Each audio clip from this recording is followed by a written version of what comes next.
What's up and welcome back to Kinda Funny Superman in Review. That's right, we are ranking, recapping, and reviewing every single Superman movie. We already did Man of Steel in the DCEU in review, so if you want to watch that, guess what? You have about 13 different films, all review, ranked, and recapped for you to check out. Of course, I'm your host, Tim Geddes. I'm joined today by Greg Miller. Hello, Tim. Hello. Also joined by the producer/seducer, Nick Scarpino. Superman. Oh, finally no. After all these years, Can you believe finally Did you heard pop it. when you finally heard it? Oh, she's like, "What's going on?" I'm like, You want to get it? Well, then I was like, Superman. She's like, oh. Like, she Superman. immediately knew. Yeah. Superman. Yeah, Superman. That'll do it. He Andy cares for Cortez these Earth not here. I've been making a big deal the last couple weeks about for these in reviews, trying to get all four of us at all times. Andy Cortez is okay. On the way to work was in a car accident. He is okay, but we're having him rest out there. Yeah. Instead of being here and stressing himself Taking a out. beat. So Yeah. trying our best here, everybody. Just giving you context for what's going on. But Context. he is okay. He's okay. He is okay. Literally last week, You're supposed to bleed that much. we walked away from Superman 1, and I was like, hey, guys, we're probably not going to talk that much about Superman again. The next podcast probably be an hour and 30 minutes. I was like, I don't know about that. Totally was go. wrong. 3, 4, yeah. We can beat it, Superman Greg. Returns, I'm also going to have some shit to say. Yeah, we can beat it, Greg. Oh, man, everybody. This is Kinda Funny's in Review. Each and every week, we rank, review, and recap different movie franchises. We're doing Superman right now for the next couple of weeks, and it's going to be a very fun time. Last week, we did Superman 1. Guess what? This week, Superman Who would've 2. thought? If you want to go above and beyond, you should get the Kinda Funny membership. It gets you the shows ad-free. You get a daily exclusive Greg Way, which is very, very cool. And we support all you cool people doing that. Just like our super cool Patreon producers, Carl Jacobs, Omega Buster, and James Hastings. Today, we're brought to you by Shady Rays, but we'll get to that later. I do want to let you know, if you want to be part of this show, if you want to give any ideas, thoughts, opinions on Superman 2 or the Superman movies in general, please YouTube super chat them in. We already have a super chat that I'm loading up right now to get to. I believe it was Calvin Perez, which warmed my heart. Calvin Perez saying, I have a weird relationship with my dad currently, but one of my favorite childhood memories was watching these movies with him. He'd let me crush his hand, react like Zod. It always made me laugh. Oh, so good. So Terrence Did he- fucking Stan. Did you guys also play the next part of it where Superman murders 3 people? Well, technically, he kills Zod. Non falls. That's not Non. That's Non's fault. That's And Non. Ursa Silly gets Non. punched into death. It did that. And again, Oh, doesn't man. affect him or Lois at all. No, it's fine. Oh, man, everybody. Today we're talking about Superman 2 with a runtime of 2 hours and 7 minutes, making it about 20 minutes shorter than Superman 1. It was released on, can you fucking believe it, everybody? June 19th, 1981. What day is the today? Hell is Thursday, June June 19th, 19th. 1981. Oh, 2025. that's awesome. Isn't that crazy? That's I wild. feel like this happened one other time in an interview. I don't even remember when it was, but like, wow, what a couldn't have weird- planned this I saw better. that. I was like, this is freaky, man. It's a Yeah. freaky Friday. A director's cut of the film, restoring the original vision for the film under Donner's supervision, titled Superman 2, the Richard Donner cut, was released on November 28th, 2006. Yes. Yes! We got a yes from Dude. Greg. Are you, well, here's I the don't thing. know. I don't know. I want to first off commend everyone, the thousands upon thousands of you who sat through the 3 hours of Superman, the movie, in review with us, and then sent me such nice things. It's so great to see Greg have this much information. Him and Nick holding a clinic on filmmaking and this and stories. I love this kind of in review when they're passionate about it and they know about it. I want you to know how much I held back on Superman 1 to get to Superman 2. Because if you thought the behind-the-scenes shenanigans getting to Superman the movie were crazy, wait until you hear about Superman fucking 2. Now, I asked you to hold back. I know you look into stuff. Did you go look? Did you? Very limited. I tried to keep it to just the facts that I try to get me your through facts here. and then let me Because the go. facts are the director of this one was Richard Lester, another dick, but a different dick. Yeah.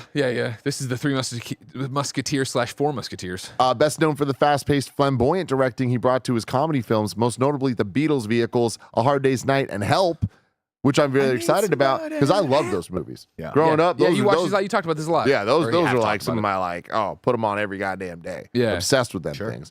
So interesting that he did this. Music was done by Ken Thorne, which is interesting because composer John Williams was originally slated to score Superman 2, whereby he was given a screening with the director. And when they left the room, Williams and Lester fell into an argument. When the person returned, Williams told him that he could not get along with this man. And that was that was the end of it. So they brought in Ken Thorne, who was a frequent collaborator of Mr. Lester, and got him to kind of finish the project using John Williams' themes from the first movie, but kind of coming up with either new arrangements or just putting it all together. But John Williams gave him permit. He was like, "You could yes, use the themes, it comes in and it says music composed by John Williams. Yeah, they make a big point about it, and even in documentaries after the fact, he was very much he played it very much like. I had to move on to other projects. Like it was before all this was so public. Oh, Andy. Oh God, Andy Andy Cortez, everybody. Hey, everybody, thanks for all the well wishes, everybody. I just wanted to point out that that the one moment in Transformers with, oh my God, I think we just had a Transformer. Mm-hmm. The Superman, I was laughing so hard. Like what a Superman. Never heard it in my life. Heard it twice here. It really it rocked my world. They use it a lot in the this world. movie, by the way. Yeah, it's in at least 3 scenes. Yeah. It's like back to back in for the sure, fight yeah. at Metropolis. Yeah. You gotta love it. Andy Cortez, feel better, my friend. Feel better, buddy. Budget of $54 million for this one, which is right in line with the first movie, and a box office of 216.3, which is about 100 million less than the first one, but still great for the time this movie came out. And that's what I have for you there. Let's go back to Superman, the movie, everybody, in the making of. I know you joined me on this in-review journey last time around, and who I, of course, painted as the villains were the Salkins, right? You got this dad, you got this adult, you got this whole thing going on over there. These two guys who are just have the rights. They're total assholes. They're in a fight with Dick Donner all the time. There's also a man who will be important to this story named Pierre Spengler. Not related to Egon, thankfully. How much does it hurt your soul that this guy was the asshole? The Salkins get it so much that you never think about it until you get here, but it's great. Sure. So during Superman 1, the Salkins bring in Richard Lester to be a go-between. This is, as I talked about it last intermediary. week. Exactly. That's what, yeah. I'm Okay, backing vocab. You up. I'm backing you up. But the idea being, of course, that they had worked with him on 3 Musketeers and then 4 Musketeers, which, of course, is the thing we talked about last week, that the Directors Guild had to make a fucking rule that they call the Salkin rule, that you can't take fucking footage from the first movie and make a second movie and not pay people for the whole thing, all right, or whatever. What's awesome about this is that they bring in Lester to be the go-between because Donner's no longer talking to them and won't let them on set and yada, yada, yada, right? Fucking batshit crazy. To make it even crazier, the reason they do this with Lester is that Lester had a lawsuit against the Salkins for money he was owed based on all this different stuff. Then there's some shenanigans that it was like tied up in the Bahamas, so they couldn't pay him the money even when he won the lawsuit. So their thing was, we'll compensate you if you come in to help us with Superman and be this go-between, whatever. Mm-hmm. And Dick Donner, in interviews long after it all blown up, describes Lester as a friend. So I think they're fine, but it's a convoluted thing, and I think the anger is really the Salkins and Spengler here, right? Of like who Donner's mad about, right? So as we've talked about last week, they're filming these movies back to back, same time period. They're going all at once, right? What I didn't get too far into last week, because come on now, we had a schedule to keep, was that at some point they are like, yo, you're behind on Superman the movie. We need to pause Superman 2, and you need to come over and finish Superman the movie. Mm-hmm. And Donner's like, okay, no big deal. Leaving what reports are, and this is all, so nebulous, but 70 to 75% of Richard Donner's Superman 2 filmed, but not finished. Right. He goes over, he finishes Superman the movie, all the stuff and the drama and the lawsuits and this and him watching the final cut, not knowing, all that happens. But then, of course, Superman the movie, a humongous hit. Just fucking crushes, destroys. People believe a man can fly, right? This is awesome because it came out in December, Superman the movie, of that year, 78. There's this awesome story. Do you know this one? Spengler is at a Christmas party, and a Variety reporter comes up to him and is like, hey, congrats on Superman the movie. I heard, it was tense between you and Donner. And Spengler's like, yeah, it was, you know what I mean? But he's a talented filmmaker, and, I'm excited to work with him on Superman Part 2. And Donner's direct quote that you can find in the Variety still is like, if they go to him to get his version, he goes, if he's on it, I'm not. And that's published, right? So they're just fucking fighting in the press about it. If that wasn't enough, Superman the movie comes out. It's a humongous success. Who did we talk about last week, Nick, who loves money and wanted to do as little work as possible? Marlon Brando. Marlon Brando sues the Salkins after Superman 1, saying, "Hey, you owe me a whole bunch of money." Profit he sues, sharing. $50,000 is what he sues him. He never got his percentage of the film's gross. And then he files a restraining order to prevent them from using any of his likenesses. Right, that's all thrown out. He gets a $15 million settlement, but because of this whole fucking thing, the Salkins tell him to kick rocks. They're not going to use any of his footage in Superman 2, so they don't have to fucking pay him for this. Which is why all of a sudden, this is Superman 2, we got goddamn the talking to his mom. mom. We got the mom. We got random Kryptonian fucking poem dude. I'm talking. You have a weird Jor-El VO that's not Jor-El at the front. They're cutting around as best they can. They refilm the fucking awesome, like, here's the villains of Krypton. Like, because they can't. Dude, it's honestly enough though, like the mom part never bothered me because I always thought, okay, It well, bothered the shit. I'm like, how long did they know they were all going to die? fair. They were doing this for a while. But I always, growing up, and just to dial this back from, this was the cut of the film that we all grew up with, right? So the one that you watch is my Superman film. And And I Superman, assume you've never seen it. This is my first cut, time. yeah. So Superman 2, Zod, Ursa, Non, the White House, all of that stuff, this was always my favorite Superman movie growing up. And so contextually, Greg was like, "Oh, you should watch the Donner cut." He brought it in for me. We had some miscommunications. I ended up renting it last night. Before we go full in on Donner cut, can I Sure. give you the complete layout? Because there's so many other things I think you'd miss on your first viewing if you didn't know. Sure, I yeah. want to deep dive on the Donner cut with you, brother. I want to go through every change in this fucking movie as we do. Tim, Yeah, strap in. I'm strapped. So, Marlon Brando, fuck you. We're not going to use you because we don't want to profit share with you, right? Now, this also gets back to the heart of the issue, though. We're no longer going to work with Richard Donner. We need somebody else to make this fucking motion picture, right? Lester, the intermediate, wasn't the first one. The first one was Mankiewicz. We were talking about Tom last week. Mankiewicz, yeah. Tom Mankiewicz, who we brought in. And Tom Mankiewicz says, Salkins, kick bricks. If you're fucking firing Richard Donner, I ain't coming back, right? Right. They go through a couple other things before they get to Lester and get him in, right? Then they go, okay, cool. We're going to do this. We're going to need to do reshoots. We're going to need to do some other stuff. Gene Hackman, you're contractually done. Come on back. And Gene Hackman says, you fired Richard Donner? Kick fucking rocks. I'm not coming back. Then they get body doubles and they do voice alikes to film scenes with fake Gene Hackman. Go back and watch him flying in on the dude's back. He's turned away talking. He doesn't sound right. He falls off the ice block. He's turned away. He doesn't sound right. What? Gene Hackman didn't come back for the fucking film because he's a G and said, fuck you for this. Wait, just at all? At all. This is all the stuff they filmed already. People really like Richard Donner. Richard Donner, I mean, by all accounts, a stand-up dude in Yeah. terms of Hollywood. Who knows? I mean, Yeah. I read his book. Granted, it's Which one? Richard Donner's autobiography. Oh, shit. Okay. It's very, very good. Yeah. A little one-sided because you could every chapter people were like Richard Donner was the nicest, basically the equivalent of Jesus, and I was like, I don't know if that was possible. Like, I'm sure he rubbed some people the wrong way, but very, very cool story of how he came to Hollywood.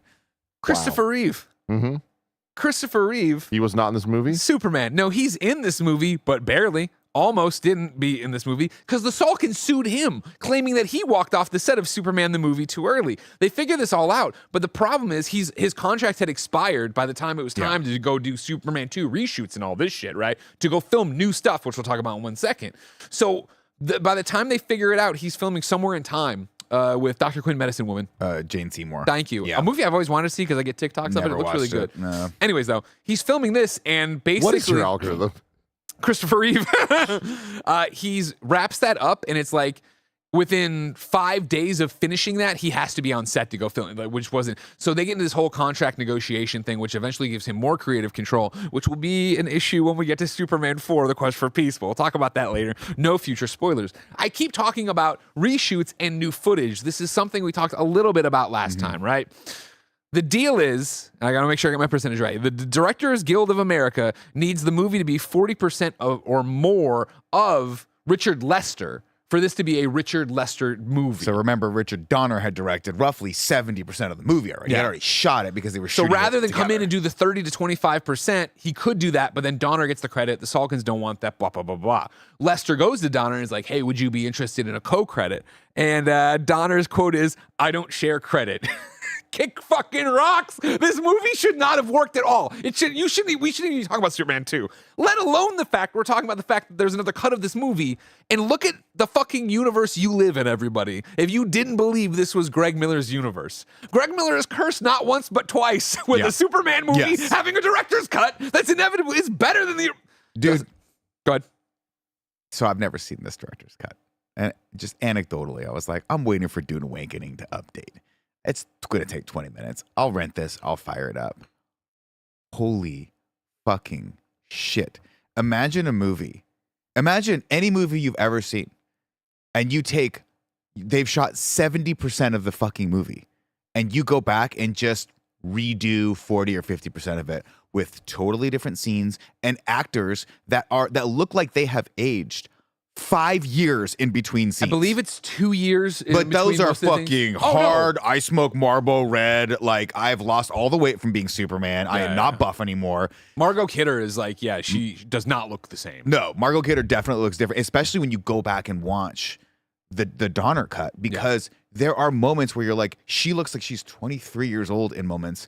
And then when she's in Niagara Falls, she looks like she's aged 10 years. And she doesn't look bad. It's just, like, even people are changing. Even Chris Reeve looks like he's youthful. He looks like this youthful, like, kid who's talking to his dad and being like, I'm just in love. I don't know what to do. And then you cut to the scene where he walks into, like, where he's in Niagara Falls. He's got gray and he looks kind of fucking disheveled and his nose is thinner for some reason. It always threw me off because I was like, how did they shoot these movies at the same time?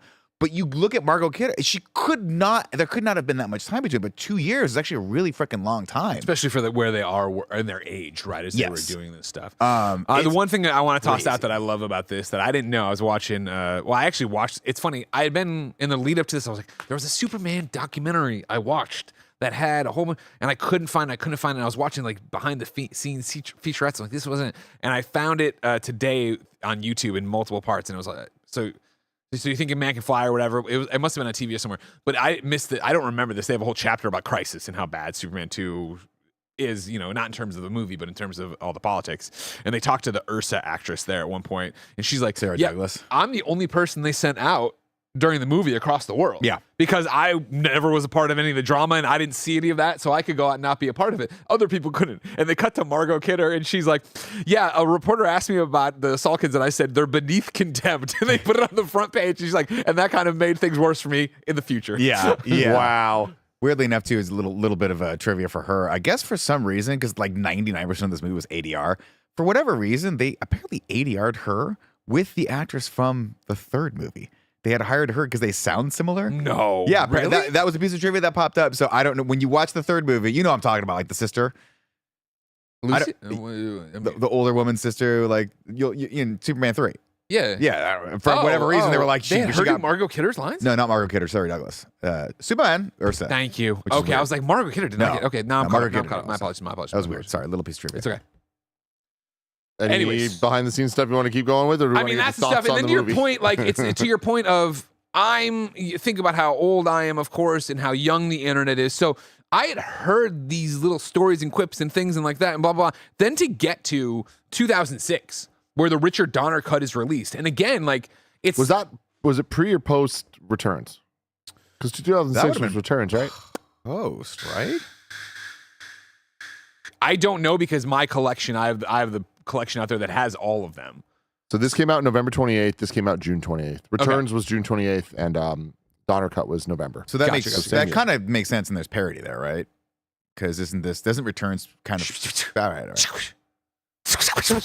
No future spoilers. But that makes sense for as far as like cross promotion. Makes sense. Yeah, of course. And I think, WB wanting to get their fucking money. And then, of course, having Richard Donner, like, he does a whole intro to the beginning of it and talks about, like, this, not to the degree of this, but, like, he's a big part of it, obviously, the Donner cut, which is cool. Yeah. But he also talks about the fact that, I didn't finish my movie, so I do have to use some of the other director's scenes, which for me is what always makes the Donner cut so convoluted. Yeah. It's like, oh, I know that Lester filmed this, but then they're using that. And it's so hard to cut away in my head of, like, so it's, the it's a whole sequence thing. in the Fortress of Solitude is always one that sticks out to me because that is stuff from where I'm pretty sure Lester shot that because that's stuff that's used in the final film for him, and it just always looks so different and kind of even their vibe, just the two of them together. You can see scenes where in the original where they're like, they've got this great chemistry Yeah. and you can tell that they're having a great time shooting the scene.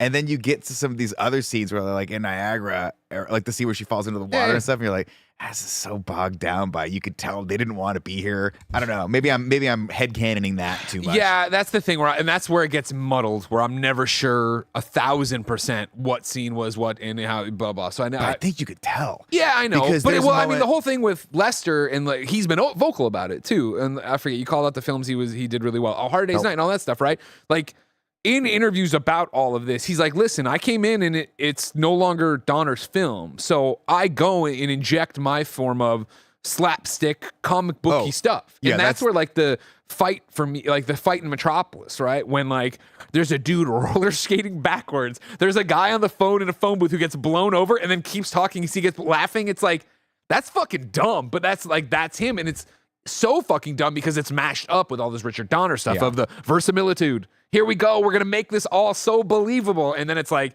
here's some really bad green screen. And here's this thing that's happening for no reason. Why would they act this way? Yeah, that was the thing I think that was shocking to me was, and again, Lester's not a bad director. He's a No, very not at capable all. director, and I think he was put in a weird place, and I think he did what he needed to do to direct the movie that he needed to direct. But tonally, that was the biggest shift. Was I was like, holy shit, the Donner cut is like serious, and kind of scary at times, and like hopeful little moments of hope, but then like. And then you get to the Lester cut, and it's like, wee, wee, wee, you know, like banana peels and everything out there. Not that it's that zany, but by comparison's sake, it is different. And again, that's why it's immersion breaking to go back and see the Donner cut, but he still uses parts from that, which then club it up. I will go as far as to say right now, before we get into the minutia of it, the Donner cut is far and away the better cut of this film, with the exception of the end. Sure. Which we'll talk about in a second, but I do want to touch on. I mean, they've all seen the movies. We can talk about it right away. I think it's a worthwhile thing. Are you aware? But I want to take Tim through scene and talk, like, start from the beginning and talk about the differences, because I think that's so fascinating. Well, then as we get into it, like, do we want to just make the executive call and watch the Donner cut again? You know what I mean? No, we don't want to. No, we don't. This isn't. Maybe at some point, but this like, isn't me throwing you under the bus. Okay, no time you should soon, watch it on your own time. And again, so I want to make the distinction, right? Because we went through the Alien franchise, and people were kind of like, they were saying, hey, you guys should watch some of the other cuts of these and that. Yeah, you should watch this, specifically Alien 3. And I was like, guys, we want to stay away from that because we just want to watch the theatrical release. So I do want to touch specifically on the movie that I grew up with, which is Superman 2, the Lester movie. But this is not that. This is not, hey, we're cobbling together stuff. This is a movie that is 70% different than the movie that you watched. With the exception, I will say 50%. I was going to say, I think that's a bit too much. Right. I think it starts wide, comes together for a long time with a couple little exceptions, then goes wide again. The scenes that are changed fundamentally change the tone and the character development and the heart of the movie. Specifically, the scene where he's talking about wanting to, like, how do I love her? How do I live with her? Yeah. That scene is so much better. When he's talking to Jor-El, when he's talking to Marlon Brando. But even what he's saying. The vibe of it, where when he's talking to his mom, you're like, what the fuck are you talking about? And she's just like, well, you can do this. And he's like, okay. That sequence in the Donner cut with her looking over, wearing Superman's shirt. Yeah, she's wearing the Superman shirt because she's in shock that he's even considering this, and he's this youthful, like, maybe what in the universe, maybe he's like 23, 24, it's his first love, and he's like, Dad, I don't know what to do. And his dad's like, you need to think hard about this, son, because this is it. You're making the wrong choice.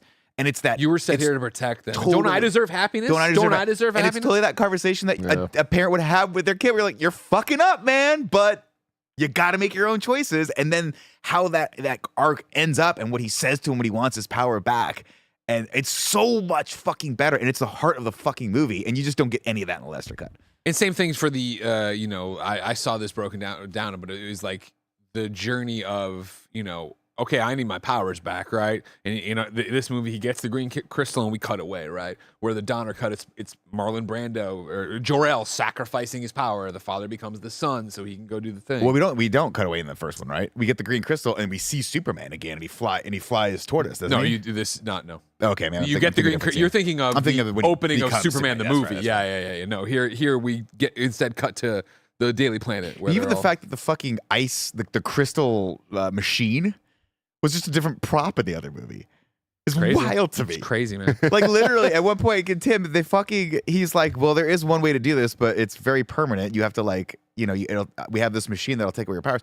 But crystals grow out of the ground, and it's just like a little alleyway that he walks through. Whereas in the lesser cut, it's like a little tiny box that's clearly It's chamber. plexiglass, It's and it's chamber. terrible. It's very fucking crazy. It's crazy that they changed this much stuff. So just watching the original What'd you think? Superman 2, I was very interested to see that it wasn't what I expected. This is the problem with future spoilers to an extent of I was under the understanding that this movie is the favorite and that this is the better than Superman 1. And I really liked Superman 1. Going into that, feeling that excitement coming out of the movie, I'm like, oh, no. There's no way this movie's better than Superman 1. In no universe is this better than Superman 1. I don't dislike it, though. I do think that this is a very fun sequel to that movie. I love that we get right back into it. I love how many of the same places and characters from the first one are in this. I love the trio of villains. This movie's slapstick, dumb comedy, and a lot of things I love about it aren't the right reasons, like tone-wise, but legitimately, like, I love these villains. Like, they were so... When we're getting them blowing people down the street and it lasts 15 minutes, like, at a certain point, it gets so not funny and weird, and then it comes back of, like, they're really still doing this. Still doing it. And another thing like that was the title sequence, which, like, the first movie, we made fun of it for being the longest title sequence of all time, and it was just... titles in space, whatever. Here it's like, all right, cool. It's titles in space. We're also going to catch you up in the last movie. And the amount of notes that I wrote down for this intro of just being like, oh man, I'm so here for this. Oh, the score's so good. Oh, I love that they're giving a reminder. Every franchise movie should start with just like highlights of the last movie just to jog people's memory. Oh, this is great. Oh, this is still going. Oh wow, they're showing the whole movie. Oh wow, they're showing that scene. That's a D plot from the last one. Oh, the score's so good though. Like, it won me back. Like, it's just, but I can't believe how long it lasted. And it almost feels like they're fucking with you, And I had to stop and be like, am I watching the right cut of this? Well, This feels like a mega extended version of this movie. They were really worried people weren't going to remember what happened. Well, which that makes sense to me. Like, again, I legitimately think more franchise movies should do this type of thing, but not to this extent. And the amount of scenes in this movie that just last they show the Probably entire long amount of like end of the other movie with her dodging the fucking. They show things every and her going single and her ripping it off and then flying back. we It's see like the the whole kid's movie. dick again. It's like we didn't You need to gotta go see the that dick. far. You gotta know he's a You baby. gotta You know, gotta know he's a baby. baby boy. But yeah, this one I feel is a lot less consistent than the last, and it's fun. I like how many like global landmarks we go to. Like, I like the Statue of Liberty and White House. Like, real talk, it kind of gives, I don't want to say stakes, but like a place to this and importance to it all, where it feels bigger than, I feel like oftentimes we don't get modern superhero movies doing that, and if they do, it doesn't feel as important as being in the White House. The opening of X2 is awesome. The end of X1, Statue of Liberty. Like, it gives these moments that, like, oh, that's the movie where this. And I feel like this one does that in so many ways. Like, the Eiffel Tower scene is fucking insane. Absolutely insane. Yeah. And super fun. There's a lot of fun in this movie, and I like the amount of abilities that the squad has, the villains versus Superman. All that stuff I was interested in. Having Lex break out of jail and all that stuff.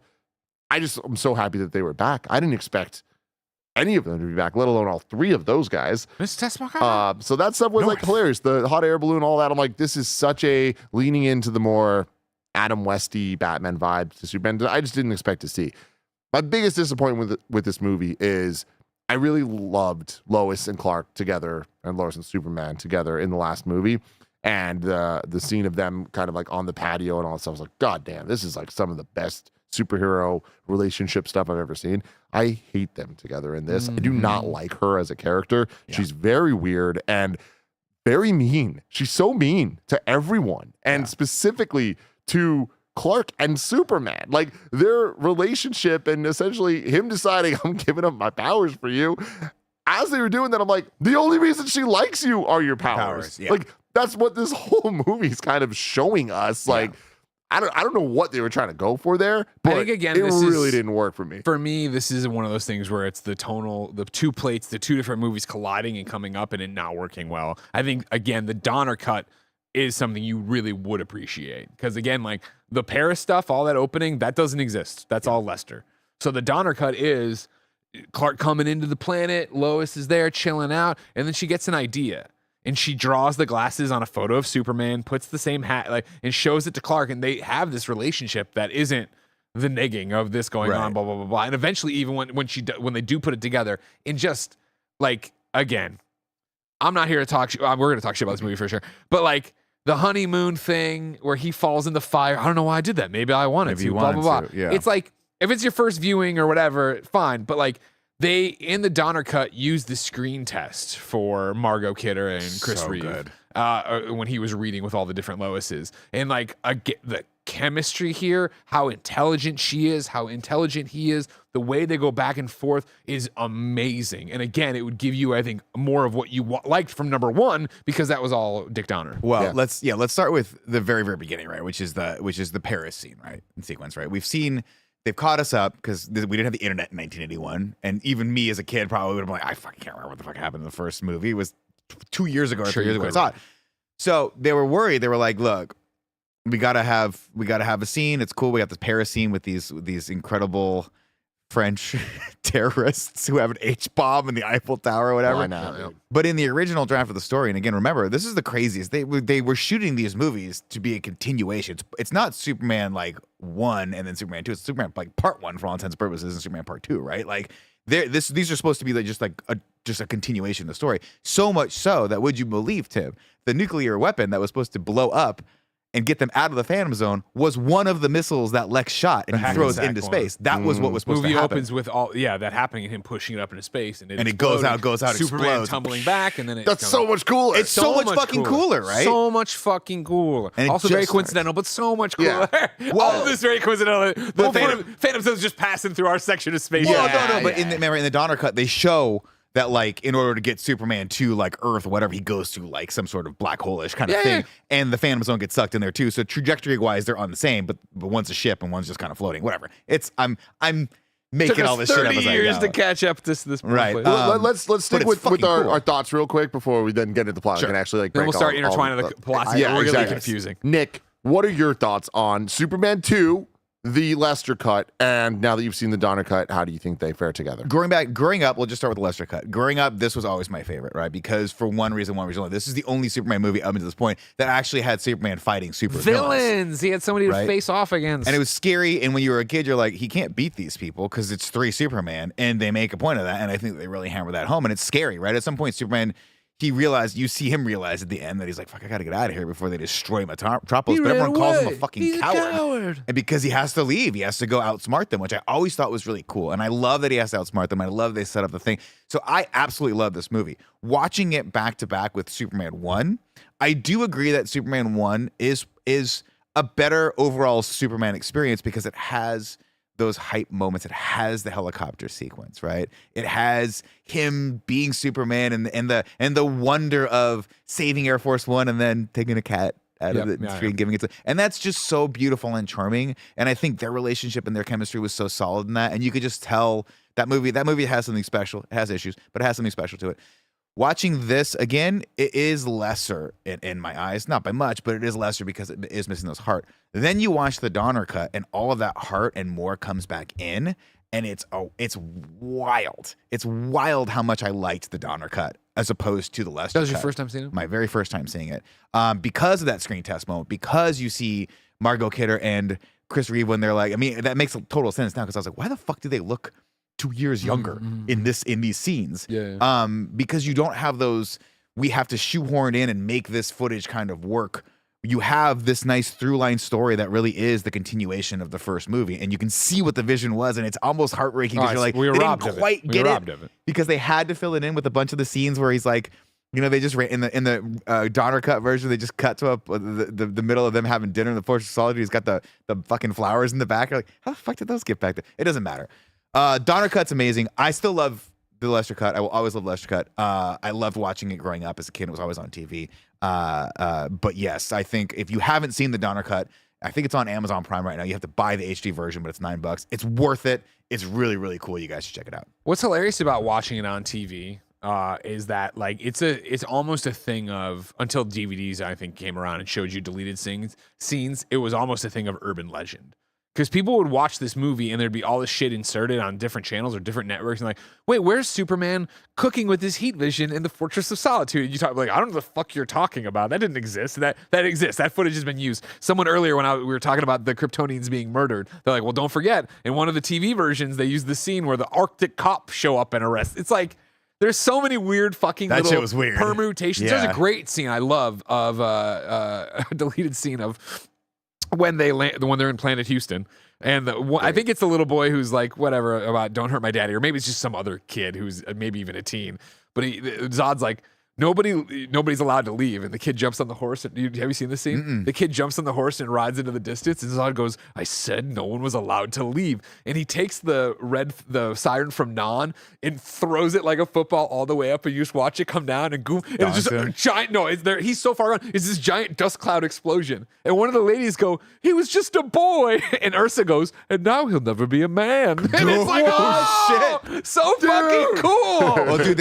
I mean, we'll speak positively when we get there too. But there's one sequence that they didn't include in the Donner cut that I was like, oh, y'all should have put that in. Oh, yeah? Which is when they walk into the bar. That's not in the Donner cut, and that is when they start wreaking havoc on the scene. And some guy steps to him, and he just fucking pushes the dude through a wall, through a truck, and that dude's That's like, in the Donner cut. I don't remember. I'm sorry. That's in the Lester That's cut. in the Lester cut. Now It's I not. see They where I'm should have. confused. Now They I'm should have. confused. Whoever cobbled that together should have taken Well, it to the Lester cut. that's and put it in. again where it's That was again. just so much cool. It was cool because you just cut in the Donner cut. They just cut. They're like, "We fucked this town up." I'm like, "Well, I didn't see you fuck the town up." But in this one, he's like, it's the old West saloon. They walk in like, "Who is this fucking idiot?" And she arm wrestles a dude through the fucking ground. And then Zod just pushes the homie like into the ethos. It's awesome. That shit's great. Greg. There's some article I was reading today that was like, it's so hard to fill in exactly what's what. So I won't even bother. Don't worry. Sorry. What are your thoughts on Superman 2 and Sure. comparing it to the Donner cut? Donner cut, I mean, we can leave out of it or whatever and do whatever. For me, the Donner cut, in short, I feel is the better experience, but still heartbreaking because it is like the Donner cut. I still think not 100%. even for as much as we're talking it up, Donner, in my limited use of how to be a filmmaker, is taking Lester stuff and inserting it just so you keep the beat of where the characters are. Again, though, Donner didn't edit this. Whoever, yeah. Okay. Donner signed off on it. Donner never wanted to have anything to do with this. Remember, and correct me if I'm wrong, but people. I think you know more about this part than I do. I think it was like Mankiewicz and a couple other people were like they had come to him and said, "Hey man, we have enough footage to probably put together something for you. Are you cool with it?" And I think Donner was just like, "Whatever. Like I'm past it at this point." And he watched it. He goes, "Cool, I'll sign off on that. You can call it the Donner cut." That's why it's not called like the assembly cut or anything like that. He had to officially sign off, but I don't know if he was sitting in the edit room actually watching the stuff. So there's things inserted here that I think are still weird pace and weird performances, and so then I don't want to make it sound like the Donner cut's, I think, a glowing thing. It's just more that I look at it and I go, "Fuck, why can't you stay out of this guy's way and let him make the movie?" That's my thing. Is like I see exactly what you're saying. My mind is your mind. If they had that 30%, that would have been a fucking film, banger. cinema, like unbelievable. So all that aside, Superman 2. This is an interesting one. I was talking to you a little bit on our Costco date yesterday for a piece of pizza and a hot dog. Is the idea that I remember being a kid and watching Superman 1 and 2 so much that they all run together, and you're a kid, you don't know, right? And again, as a kid, Zod, Ursa, Non, this is cool. They're bad guys. They're Superman bad guys. They're Kryptonian bad guys. Like, that was so much more interesting, right? To see Superman throw a punch, even though we'll talk about the fight choreography, I'm sure, eventually.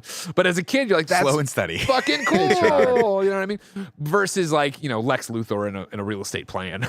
A real estate plan, So I remember as a kid thinking 2 was better, but not having thought much about it, nor have I sat down and watched, since probably I bought the DVD collector's editions. And we were saying this yesterday briefly at our lunch, but it does remind me a lot of Back to the Future too, where it's like it is a lot more when you're a kid. Like I can imagine, like, oh yeah, it had all the cool things. Yeah. But it's like, all right, comparing it quality wise, it's like, all right, it doesn't quite match up. And that's where I am as an adult watching them back to back, week to week. Is just the fact that I think Superman the movie is a better film. I think Superman 2 is good and it's fun, but I found myself rolling my eyes at this film a lot, whereas Superman the movie, I was many times slack-jawed. I was like, oh my God, what a beautiful image this is of him and Martha in the field of Smallville. That just looks like a painting, let alone what's happening in Metropolis, let alone what Krypton looked like. And here I feel like we're rushed. Again, Donner having the thing for verisimilitude up on the thing. There's so much green screen here. The flying they had that I think they nailed with Chris Reeve in Superman the movie, right? I don't think they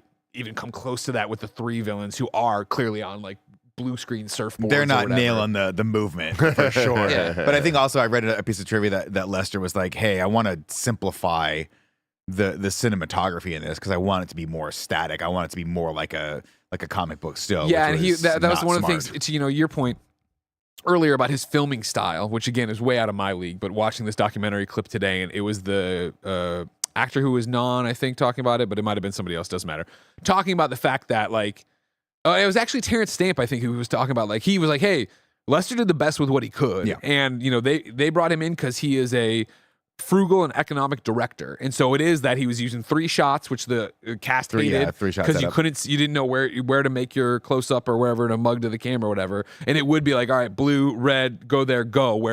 Somebody else was talking about, like, with Donner, we were experiencing these characters, we were doing this thing. And I think that performance reflects because there's some really great understated stuff that's done in this, like where like I put in a note so I didn't want, but it's when the Daily Planet, they've already fought outside, Superman turns tail, villains come back in, they're talking to Lex, and Lex like, I know his home address, and Zod goes, finally we'll have our revenge against the son of our jailer, right? And he does this thing where he rolls his eyes in ecstasy.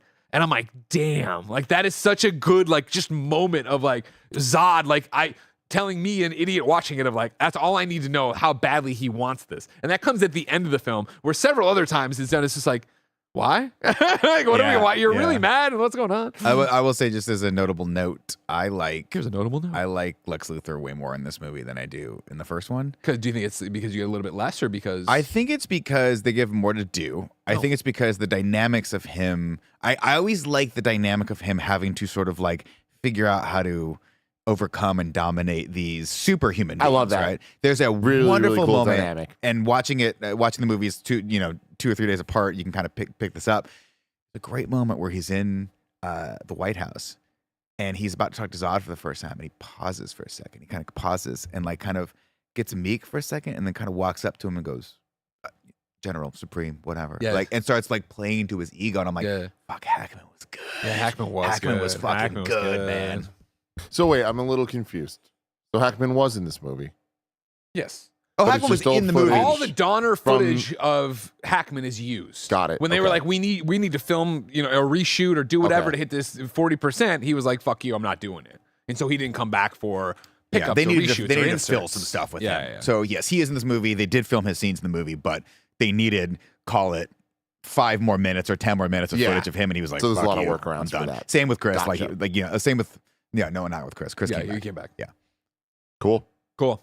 Ready Cool. to get in the plot? Sure. We can't do that. Not yet. Not till you hear a word from our sponsors.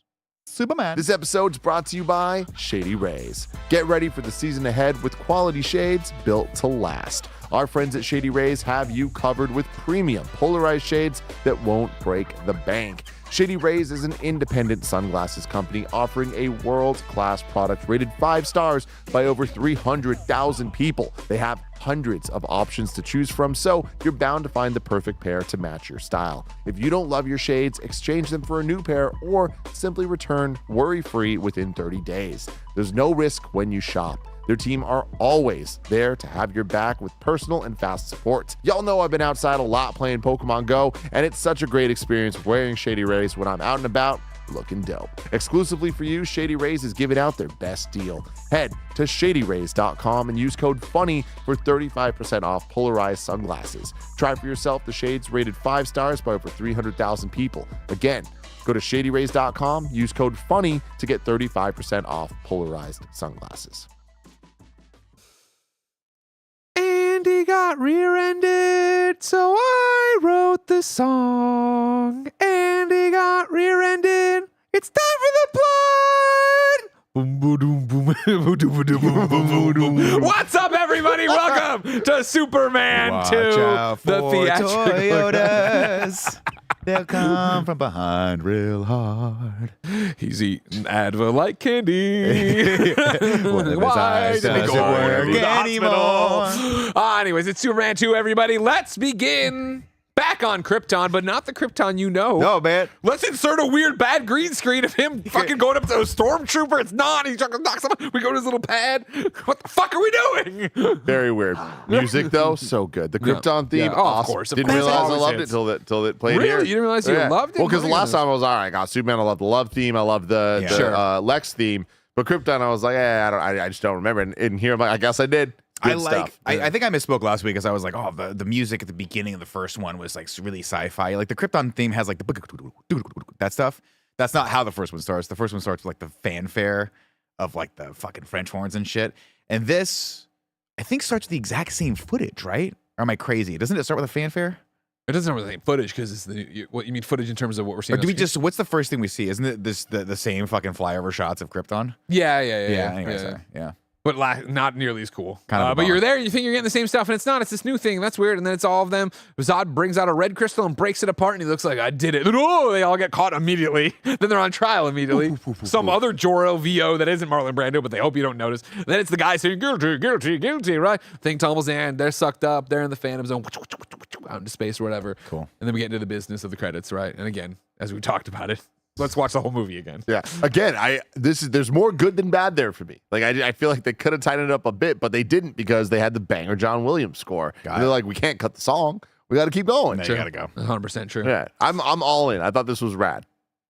From there, of course, we go to the one, the only, the Daily Planet, the hustling, bustling newsroom where Jackie Cooper, Perry White himself, is laying out. Although I do think it was funny. They showed the entire movie, but they didn't show him turning back time. Fair enough. They're just like, we don't. Yeah. We're not proud of that one. Yeah. You know That's what I mean? that's what we like to call lazy writing. Yeah. Yeah.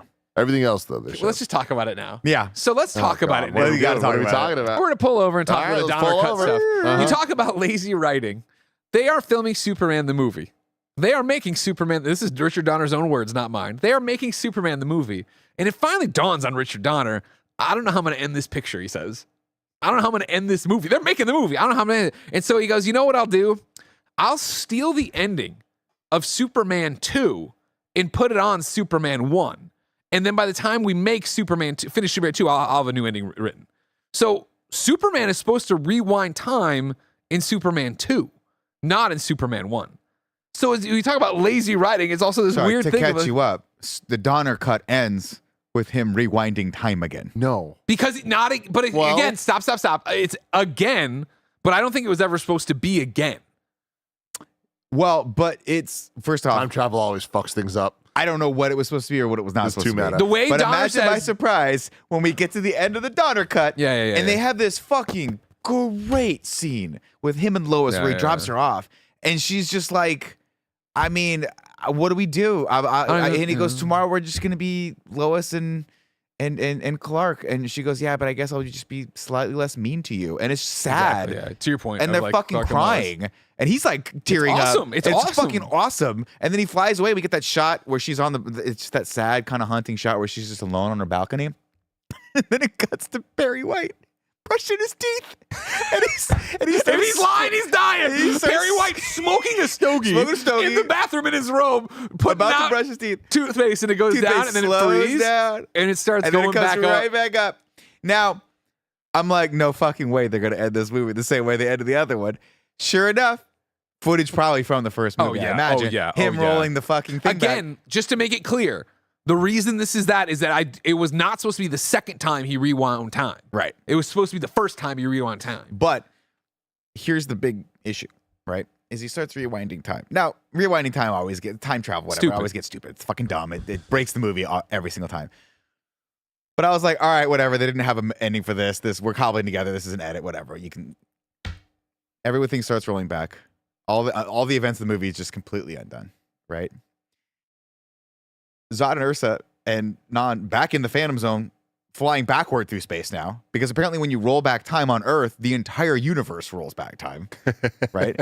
I don't know how far the time sphere is for the planetary gravity that's time, but they roll back time.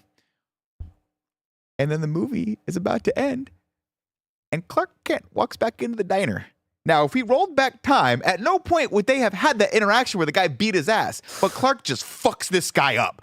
This guy who in this time period has no idea why he's getting his ass kicked by clearly fucking Superman. And then the guy looks at him and he goes, oh, I'm sorry, I've been pumping iron. I'm like, no, why are you here? Why did you just do this to this poor guy? Wait, that happens in this cut though. Yes, right? but it happens in this cut Because it was supposed to be part of because it. the movie ends and he didn't roll back time. So it's him just coming back and like getting a little, When I was watching, teaching lessons. But if you imagine, Tim, if you turned back time and this guy never knew who you were, and then you just randomly walked in and fucking beat his ass for no reason, just let him fucking know. For the record, like I watched it too, and I was like, Wow, I forgot we kept this scene for the Donner cut, and Yeah. I was like, all right, well, as long as they cut out the I've been working out, you're fine. And then it's just like, you know that Rocky's a bully. Yeah. You know, like, and it's they're all wearing the same clothes. It might have been, it probably was filmed, whatever, in some regard. They thought this was really wasn't going to be. But he walks in and he's like, you're in my seat. And he's like, all right, fucking fight me, because that's what Rocky does. Yeah. That's what Rocky does in this also- Alaskan diner. Imagine you're an Alaskan diner. You're not a nice guy. Everyone knows you're a dickhead. And some fucking dude, 6'4", walks in and goes, "You're in my seat." No, I'm not like, we only gotta that. fucking fight. Some dude. fucking dude who's clearly Superman with big glasses Right. walks in, and he's been stewing. He's been stewing with anger. He's so mad, and the best he can come up with, never seen garbage eat garbage before. I'm like, fuck you. We're fighting, right? Like, we're gonna fight. Like, who the fuck are you? Why are you insulting this woman's cooking? You know Yeah. what I mean? Oh my god. I just like I can't believe they put that in this cut. That's so funny. It's so funny. That is so fucking funny. Anyway, yes. So, anyways, yeah, time. It's the whole thing over time. Yes. And I imagine I never knew that, so I was so crestfallen when I got the Donner cut, and I was Yeah. like, oh man, and they got to that like, point. I was how's it like, gonna what end? the fuck? Yeah. And I was like, with you, like they were gonna do this twice, and then you had to read. Like I honestly wish they had just cut in the kiss and had that been. Oh, don't even. We'll ending. save the fucking stupid ass kiss for probably The 3 kiss hours at least from now sort when of the review gets somewhat there. makes more sense than this. Come on, bro. It's Superman. I mean, Put your lips on me. Let me see if I forget what I had for breakfast this morning. and again, there's so many future spoilers I want to talk Yeah, about. But I'm I won't sure. do it. I won't do it, everybody. I won't do it. Say we will commit. We are here in the theatrical cut of Superman 2, everyone. All right. Clark shows up. He tosses his hat on there because nobody's looking. And he starts being all like, hey, how you doing? And everybody's just blowing this perv off. Nobody wants to talk to this string man. Right. Jimmy gets him to go to Perry's office. Perry's in there laying out a thing. How long should we hold the front page? Do this, run that, blah, blah, blah. And he's laying out the whole terrorist thing. Now, here's again. I love this. I think we had Superman movies, you know what I mean? But like, what a fucking loser this Superman is. What a fucking loser this Superman is, right? There are terrorists holding the Eiffel Tower. You don't hear With an you don't hear a H-bomb. goddamn thing. Now I've been here's- reading Dickens. Yeah, Get he- a fucking he doesn't radio, watch TV. Superman. He hates You're violence. also a newspaper person. You're supposed to be up on any of the information going on. As a superhero, here's the thing. I like this. Because it's not Superman can go up into space and hear everything that's fucking happening in the world. Fucking cool scene. And then it can Future just spoilers. It's whatever. That's great. But I like this because it gives him a reason to have to fucking be a newspaper reporter, which is that Perry tells him what's going on. Oh shit, Just I didn't realize terrible what's at it. going He's on, just right? terrible at it. Well, you have to imagine he's like, maybe I'm like putting out a fire over there. And have to, like, he can't be everywhere at once. He's This probably Superman isn't fucking- omnipresent. He was probably up at the Fortress of Solitude reading goddamn poems. Get your Cool. shit together. But Get I your like shit Tower. together, Superman. I like that. I like that he's just not fucking everywhere. I like that he has to sort of be like, oh shit, I didn't realize that was happening. Like I fucked up. My bad. Right? It makes him a little bit more human. Oh, I fucked up my bad. I'm sorry or whatever. As to why Lois Lane would think it's a great idea to get on the underside of a fucking elevator is don't get beyond ahead. me. Don't get ahead of it because there's so much good stuff to even before we get there, right? I do love this of like we're making fun of Superman or whatever, but I do also love when he's like, that's terrible. That's why they're called terrorists, Kent. Great move. Great line. Now, you may have noticed if you're an eagle-eyed viewer, did you notice anything on Perry White's wall? No. No. Ooh. I wouldn't say it haunted me because I was a child and saw it and never thought about it again or whatever. When Perry and Clark are talking, there's very clearly a photo, very large, of Bill Cosby in the background on the wall. Yeah. And I did my best as not knowing this, and I didn't listen to the commentary. I'm sorry, I only have so many hours in the day. But there it is. There it is. I Googled this, and of course, many people have asked, why the fuck is Bill Cosby on the back of this wall? According to IMDb, there is a framed photo of Bill Cosby on the wall in Perry White's office.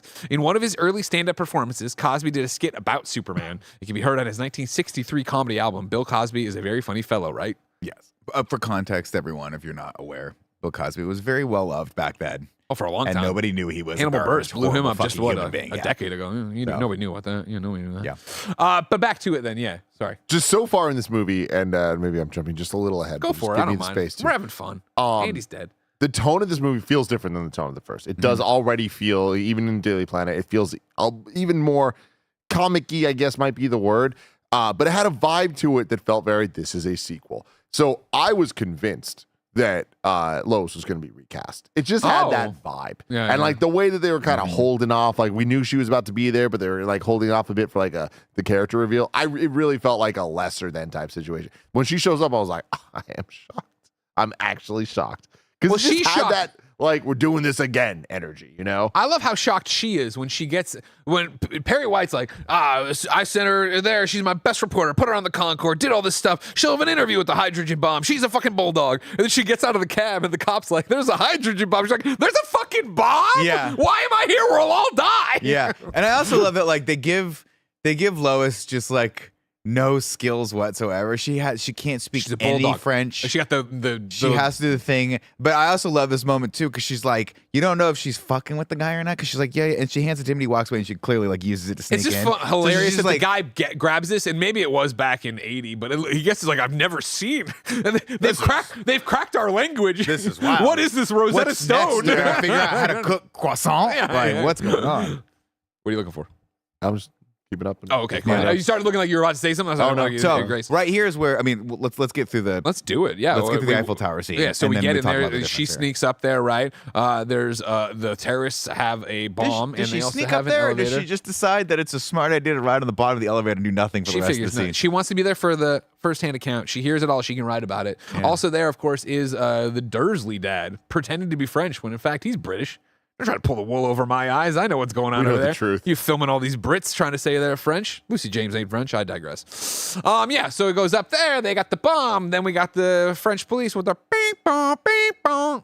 I like those sirens. You know what I mean? Yeah. I wouldn't want them, but I like it's fun. I like that if I woke up, I'd be like, I'm not in America. You know what I mean? You know it instantly. The cops aren't coming for me with the right Yeah. sirens. The police force, they go. Well, Superman, of course, already jumped out the window at the Daily Planet, turned, and he's flying this way.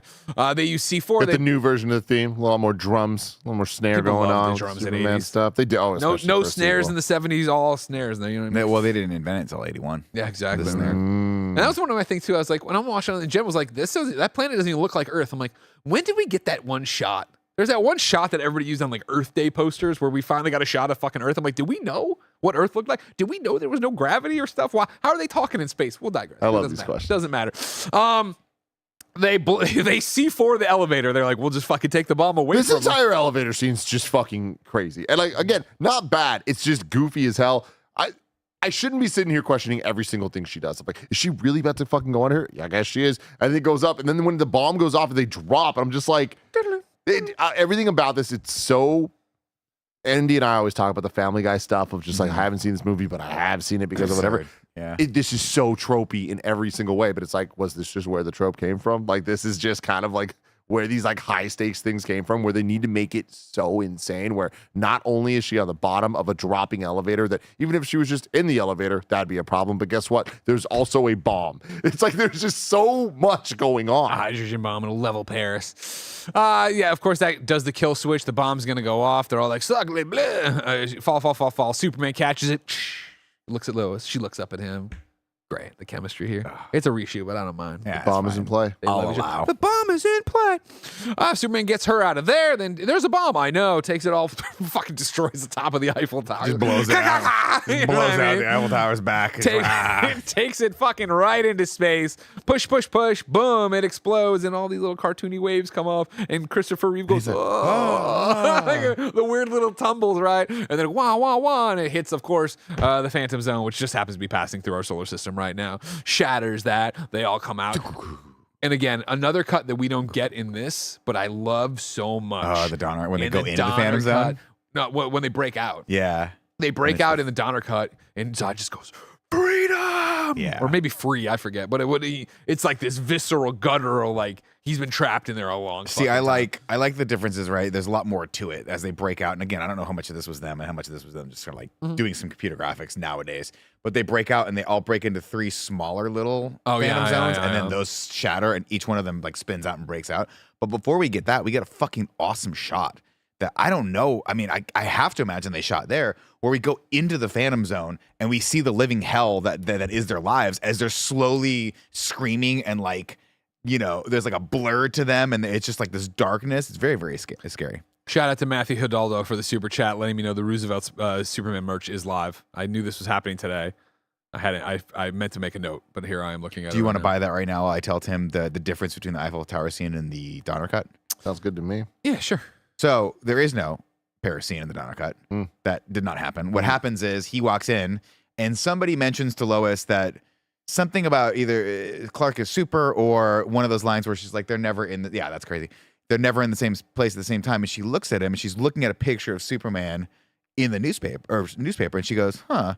And she draws glasses on him, little hat on him, and then realizes, fuck, okay, he's Superman. No, like maybe he is. She's like, he's fucking Superman. Good. Pulls him So into much better. pulls him into Perry So White's good. office and says, I'm so sure that you're Superman. Well, they get called into Perry White's office by Perry White, and that's where she's like, she's she's like like- hitting him a bit, being like she's got it figured out or whatever. Yeah, and then she- eventually she shows him throwing the in paper. lines about like, oh, that was a super guest, Clark. Or Yeah, like, yeah, he's like Or looking she's at her like, like, what the hell are you she has talking another great line. I think maybe it's here a bit later. Where she's like, the problem with you, Clark, is that you should dress a little bit better. Like maybe get some shoes without laces, right? Or maybe a shirt that's got a little more flair and color to it. Like she's fucking with him, being like, I know you're Superman, right?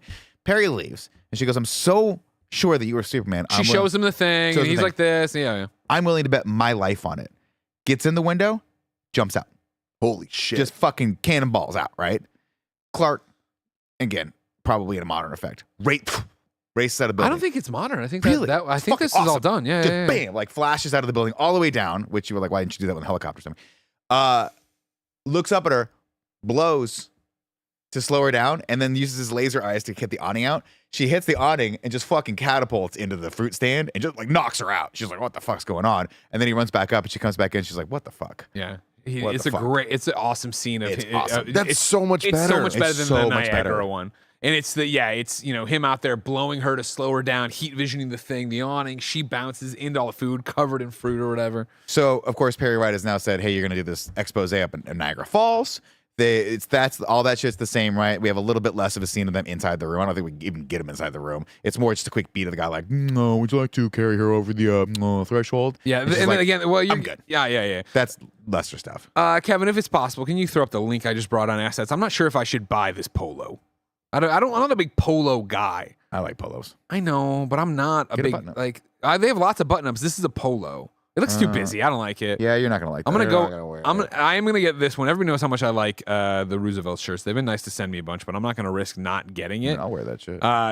Kevin, can you throw up the? Oh, you're doing it. Just scroll down. So right now, the only thing I'm thinking about buying, it looks like, would be that one up, Superman pup and away shirt with crypto. I like that one a lot. The one This, on the right? this collared shirt. I like the collared number shirt. 3. I like you for no, collared one over. shirts. Sorry, Kevin. Yeah, I like- Superman pup and away. This Yeah, one. that's cute. I like wear that those a shirt. lot. I like those. I think you could rock That's that. the only thing I think I'm gonna buy off this drop. Okay, Is thanks. there a everybody. Baby Joey? There is no Baby Joey There shirt. should be one. What's Give me the that fucking Defender point? shirt, Greg. That's what I want. What is that? Go back A up. golf towel. There. These are very busy shirts. That's their thing. But I always get so many compliments at SGF when I wear them. You know I what I like. mean? Oh, scroll down. That Metropolis hat's sick.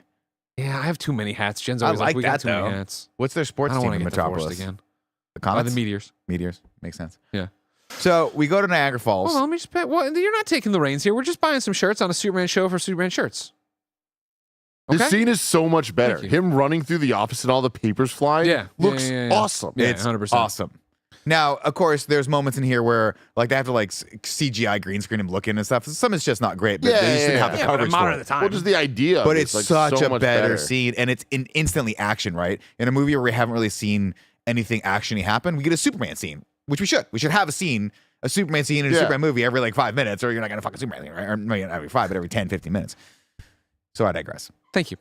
Yeah, the bomb blows up. They all get out. Congratulations. From there, we go back to the Daily Planet with Clark and Lois, them coming in. This is the whole thing of, all right, we're coming in. Well, actually, before we even come in, right, Clark's cross street. Hey, Lois. And then he walks and gets hits by a cab.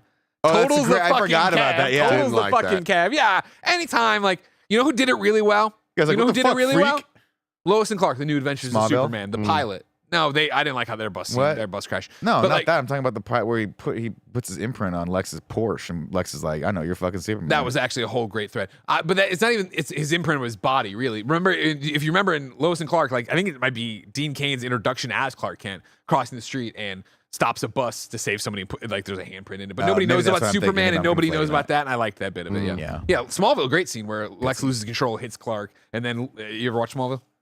Oh, a ton of it. Not like I've watched But like many episodes. like it's like for seasons, definitely season 1. Like Lex gets the car out of the drink, brings it back to the mansion, and has a room dedicated to it. Yeah, because he's just like, there's no studying way it. this kid should have survived that. Yeah. What am I What's not going getting? on? And like starts putting it together. he has this obsession that then is always the core of the show, right? Of, Yeah. the core Are of the they first few friends, or seasons. am I using Yeah, this guy? exactly. Yeah. Is he spying on me, or is he really going to do it? Fucking Superman stuff's so good. Anyways, back to this movie, which is also good.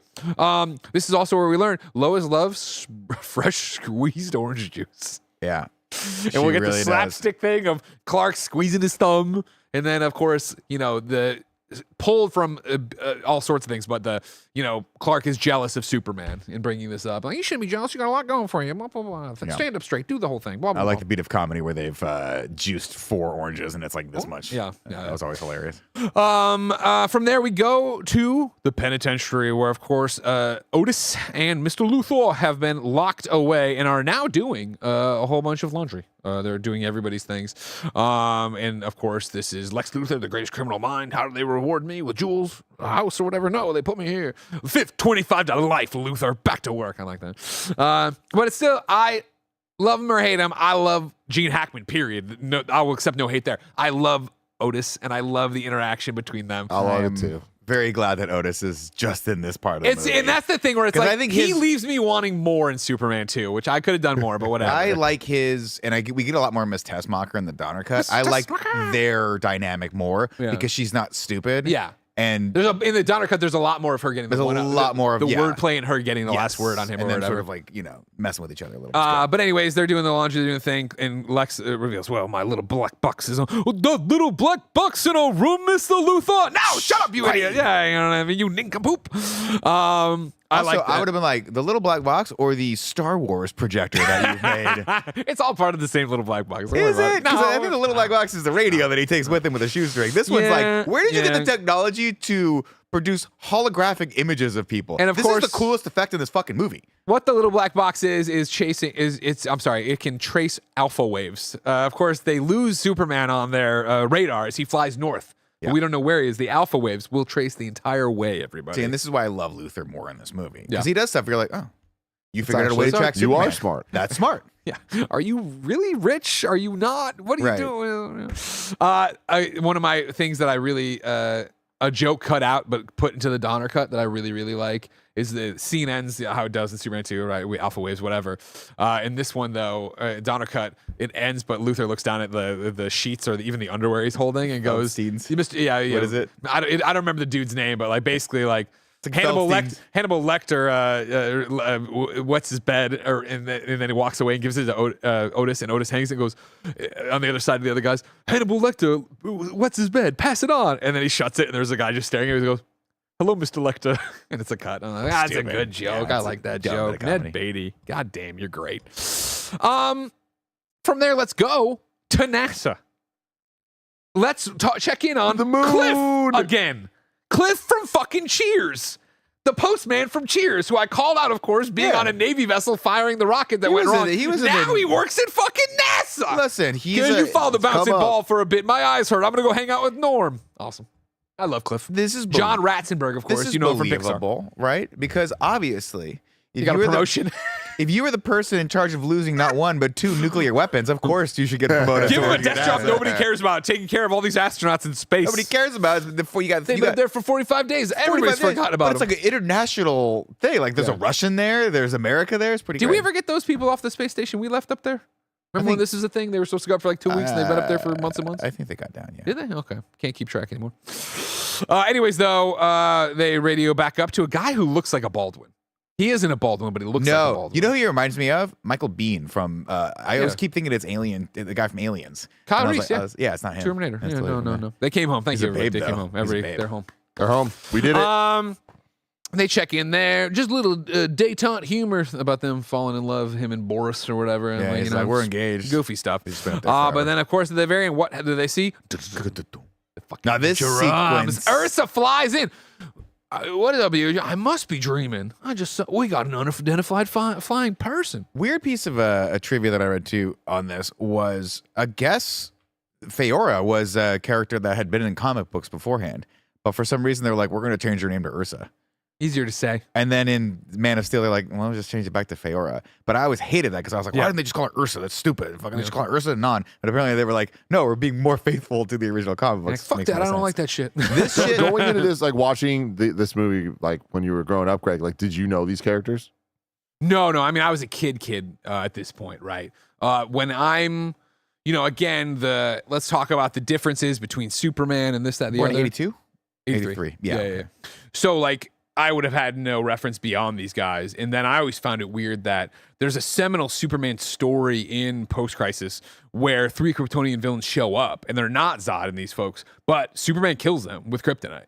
And it like wrecked Superman. Like, it was like a definitive thing of like, I will never kill again. Like, this is the whole thing. And so that's why there's always been the no kill thing for Superman, why it's funny here, why people flipped out about Man of Steel, all these different things. So no, I was always thought it was more weird that the people in the comics weren't these guys. And then of course they did many times now have introduced Zod and everybody else. Yeah. I didn't clock this. I mean, this whole scene's awesome and it's terrifying.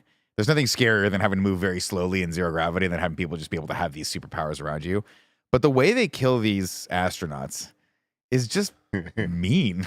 Cam points out in the chat, Feora first appeared in comics in '77. Ursa had already been made from scratch in the initial screenplay for 1 and 2 in '76. Got it. There's Okay, your there you answer. go. Yeah, I love the deaths in a funny way, and I love seeing them like try to run Yeah, away. she just goes. What kind The of creature gravity. are you? Just a man. Just a man. Well, also, I love Ursa is just confounded that anyone, any being would need another thing to be able to transport themselves from one way. They're so weak. They can't fly on their own. I'm like, you've only had power be able to fucking fly for like a day. What are My you talking favorite, about? when we're They have cutting helicopters. That's the end what- the end when they're all thinking about it. They're thinking about This it. kid got here in a spaceship. What are you talking about, Busting Ursa? into character like, That's oh, very weird. She's Russian too. I like that bit of That's it. strange. I was like, Ursa, what the fuck are you I'd be like, calm down. You just learned how to fly. Yeah, it's funny to me of like, it's more like, Zod, who's just standing on the moon, is like, the closer we come to a planet with one atmosphere under a yellow. I'm like, damn, you're making some leaps in logic. But then he's also like, he picks up the guy and he goes, these are such delicate creatures. I was like, you were just that like a day ago or however long the Phantom Zone. I don't know if you like remember that. But like, oh, they've been on there a lot longer. Yeah, sure, nobody but remember it like on Krypton, and tell me if I'm wrong, but they're not super powered on Krypton, right? They're still just normal human beings that have to walk around and get like spaceships and shit. all. Correct. We don't see them on Krypton. Some Golden Age interpretations would give you that they're all flying people, but Jor-El is very clear that the yellow sun will Is give what him a gives him dense all these molecular incredible- structure and give him powers beyond any ordinary man. And of course, so no, they should not be like, we know what the fuck's up. Right. But anyway, Anyways, yeah. So this begins Ursa's obsession with badges that I Dude, love. Tears it off. The first one she'll put on her costume. She'll be littered with them by the end. I never caught that. Yeah? Until this one, I never caught that by the end of it. Like, because there's a part in the Donner cut that I don't think is in the Lester cut where she goes, "How interesting that it's so backward that like the men on this planet wear ribbons and like dress up," and she rips off the general's like. The badges you get for all the missions and like puts it on her, and then you look and she's got badges like everywhere. I'm Yeah, like, yeah. That's psychotic. Yeah. like that's Yeah. her fucking outfit's weird. dope too. Yeah, yeah. So Oh, it's unnecessary, but very dope. It's when very we revealing. come into the White House and her legs up in Yeah. the exposed slit, Jen's like, "Who designed?" I'm like, "We had to." yeah. Do you know what I mean? It's We also, had to. We had to. It's funny, with Ben now rewatching Batman the animated series and Superman the animated series, you got to appreciate that these WB artists sat down and were like, "We got to make the most voluptuous titties and asses on every woman in this Gotta fucking have it. thing." Talia al Ghul has to be just sex on wheels be thick. for the children watching this Yes. cartoon. We have to give them crutches. Too many of them are hung up on Lola Bunny. We got to give them human Gotta figure beings. it You out. got to give him More some human options. figures.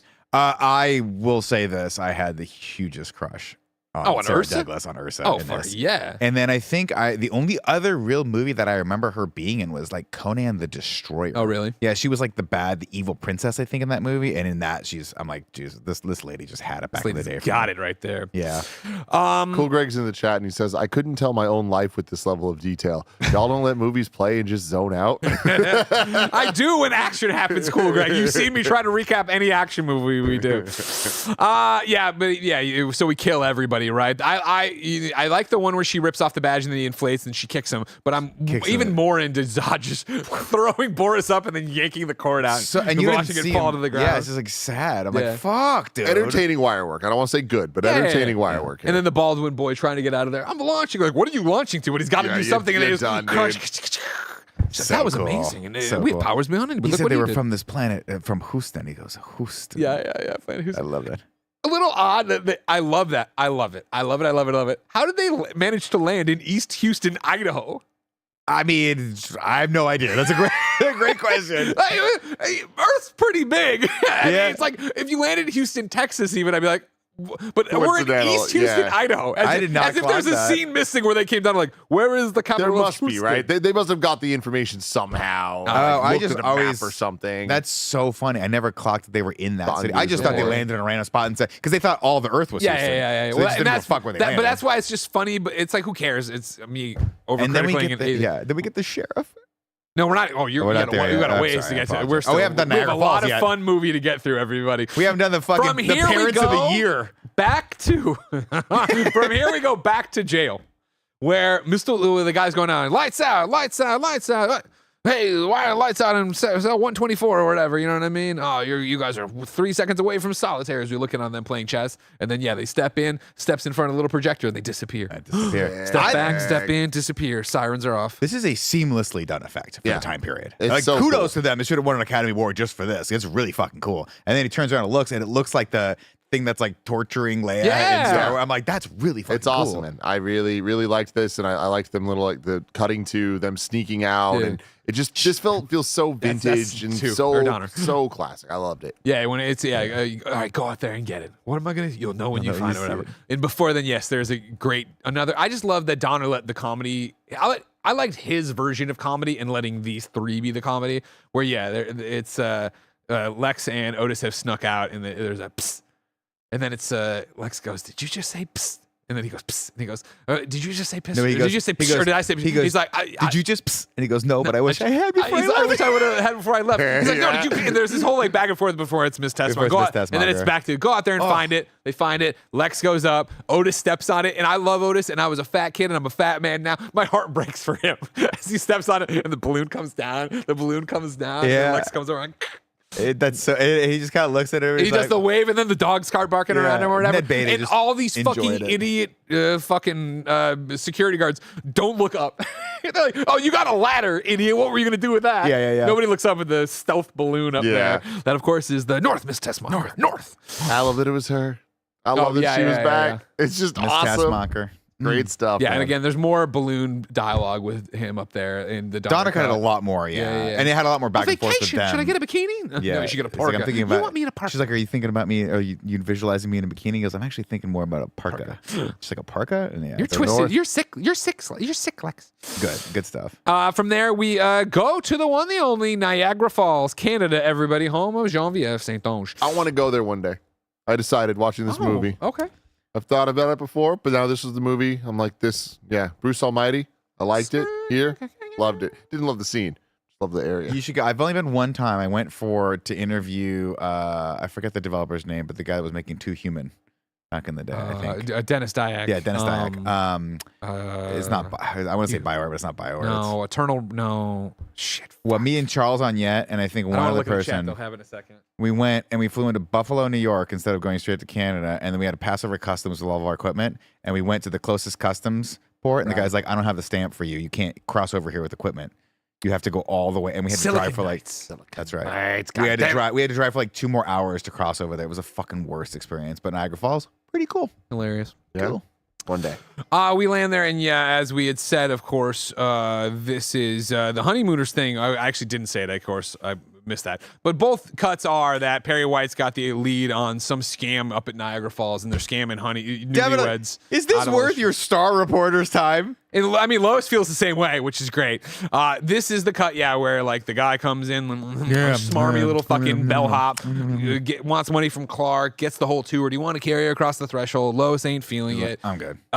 He eventually leaves, right? And then it's this whole conversation of like, what are the sleeping arrangements? You on the couch, and then the bed starts vibrating. Clark's like, you know what I mean, moving Stevie along. Urkel or whatever. And this is one of the things that I was talking about before with like, The fire. no, not yet. Oh yeah, the fire pit they shot at works or whatever. Important. But I was talking more about how like in the Donner cut, using stuff just to place people places. Yes. Where this is like we get in the It's Donner an cut, establishment you of the get them scene. coming to the door and then they cut. Smart. It's like we don't have any of the joke and then We don't need the room. Well, also we can't establish. Remember, we can't establish the interior of the room because later we're going to see the screen test that establishes what that room looks like, right? Her room, right? Well, I mean, yeah, I think it's just you're So right. we can't see the love nest because it would look completely different than when he walks through the door and she's like at the typewriter. Interesting. I wonder if that getting was ready, really right? a consideration as much as like that. This, I know for a fact, this stuff, the internal with the fire pit and all that was all Lester. So I think it was, 100%. yeah. I mean, you can tell the stuff that was Lester Yeah, because you can see that. I mean, literally, you can see Margot Kidder and Christopher Reeve look just 2 years older. I think she looks like she'd lost like 10 pounds at this point because her face is like way more gone. In these scenes. It's She loves crazy. smoking those cigarettes. Who doesn't? Grits. Who She's doesn't, telling me. brother? So then, like we were saying, then it's from there. We're outside of the Niagara Falls scene that all kicks off here, right? Of little Timmy Tommy, whatever his fucking name is, playing all over the thing. What are you doing? Yeah. What are you doing? But again, the lead into it, of course, is that Clark is out there. I'm like, oh, it's so misty out here in his glasses. And she takes the glasses off and cleans them for her. And he's like very uncomfortable. And then she gives him back, but spots Superman. But he puts them on. Then he goes over, son, you got to get down, son, blah, blah, blah. And this is where Lois starts like, cooking a little bit of like, Yeah. oh, that was an interesting. But okay, blows it off. Then has her Polaroid camera. Taking her photos, and then takes, oh, you know what I want? A hot dog, Clark. Go get me a hot dog. He's like, all right, I'll go get you a hot dog or whatever. Extra, everything on it. And a freshly squeezed orange juice. But of course, as he walks over to do that, little Timmy's on the other side of the fucking thing while his mom eats cotton candy and his dad and her look at a map or whatever. And he tumbles over into, if you thought the hat fell a really long time in Superman the movie, let's talk about Timmy Tommy falling down fucking Niagara Falls. Well, here. it doesn't weigh much. There's like a feather floating down, you know. Same thing for him Light as here. a feather. He goes down, and then Lois is sees it in her viewfinder and goes, "Help! Help!" Clark sees it. Everyone comes running, abandoning the hot dog stand, which would be the last thing I would do. I would jump behind there and start eating them. But Clark runs the opposite direction. Wouldn't you know it? Superman swoops in, grabs Timmy Tommy, brings him back up, lands, and goes, again. Sorry, one ride per customer. Yeah. Flies off, ignores Lois altogether, right? Comes back as Clark grabs the hot dogs, which I don't think he paid for, and then walks back over to Lois, who then is really onto it of like, it's interesting. You are never around when Superman's around. And what are you doing? And he's like, I don't know about that. And then we move and we cut away. But we can do it all, but we'll cut away here, okay? Because from there it is Lex and Miss Tessmacher arriving at this Fortress of Solitude. They come in. Mush. North. I love it. I love that he makes her drive Of course he does. the fucking thing. Yeah, It's so good. Amazing. They come inside. She should have went before she left or whatever. Yeah, that was 2 days ago. ago. I've never vibed with the character so much in my life as when she said that. And again, this is where Miss Tessmacher puts it together. It's these crystals things, and Lex starts putting them in there and gets, trees, the poem, then gets, of course, the exact information you would fucking need in the situation of Zod, the darkest day, they're in the Phantom Zone, they're off in the thing. Now, I wish you hadn't asked that question. in the Lester cut, they have even a line of dialogue that the only thing that could break them out of the Phantom Zone is a nuclear blast. I was Yeah, like, all right, guys, we didn't need to get that fucking specific for the audience. Like, we get it. And I pray like you would never have to find out what would happen. But yeah, in the Donner cut, we get a lot more of like, hey, we've really been able to like rehabilitate people with the we don't have any criminals on Krypton because we have really, really good like rehabilitation programs except for 3. We fail with these 3. Yeah. We had Which to put I them love in the that. Phantom Zone. I love fucking that. sad, and he's sad about it. He's like, Yeah. we didn't want to have to. We had to put him there.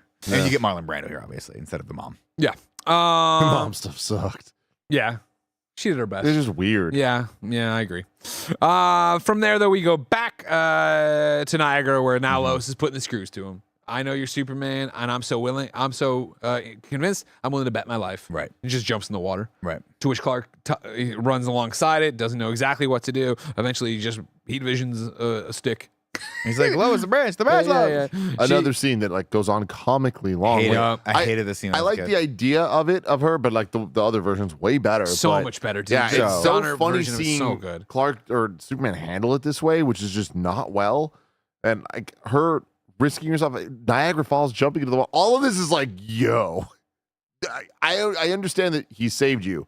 The amount of time it took him to save her, though, like there's so many things that could have happened. Hypothermia Being one of would have them. been what I would Yeah. worry about. But yeah, maybe that water's not too cold that time of year in Niagara. Of course, when, to drive it home when she's getting pulled out, Clark falls in to show what an idiot he is.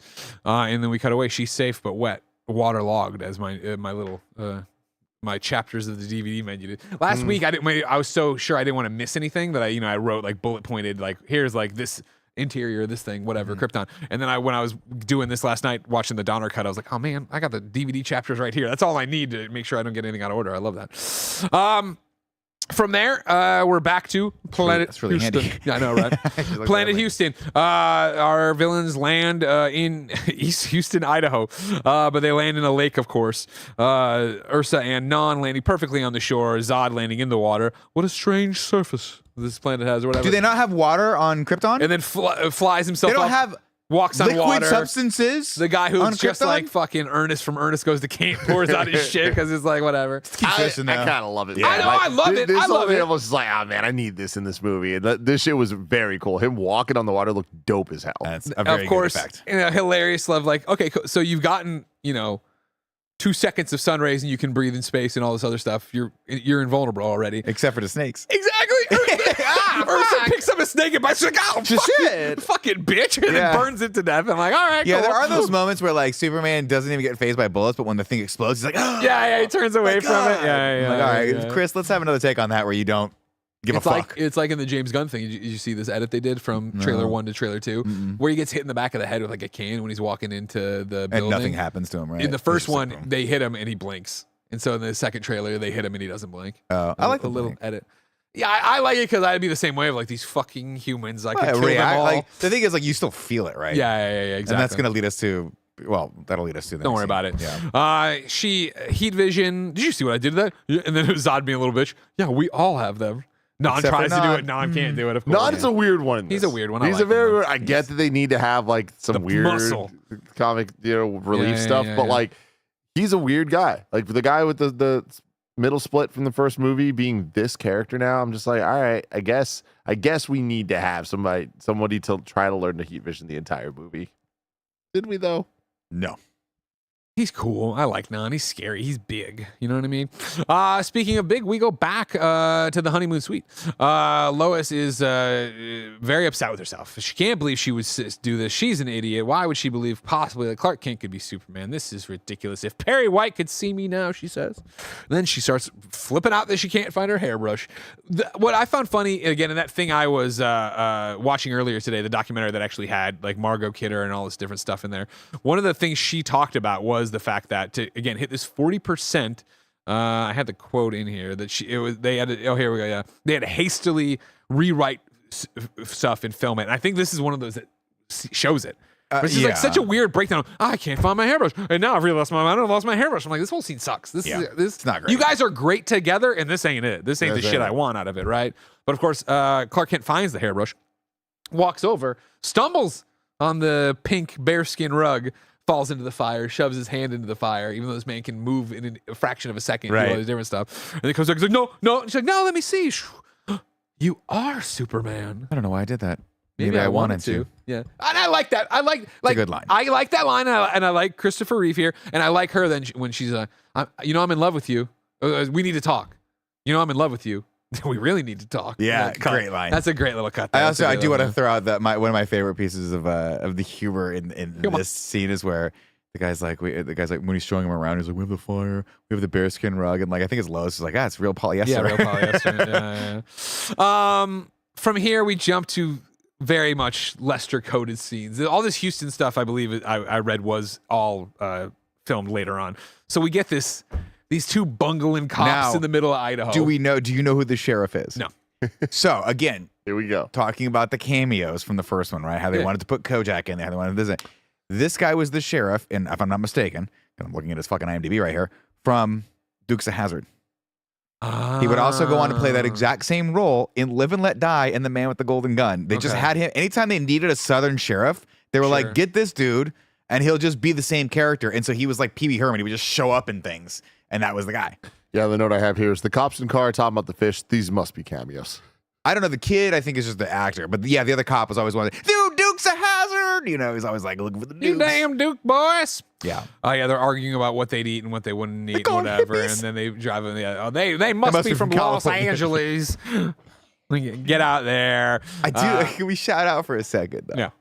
Like, look, we talked about Ursa's costume, which is revealing. Right? Uh-huh. And as a young boy, obviously, that was an awakening for me, similar to the one of the newest Star Wars movies.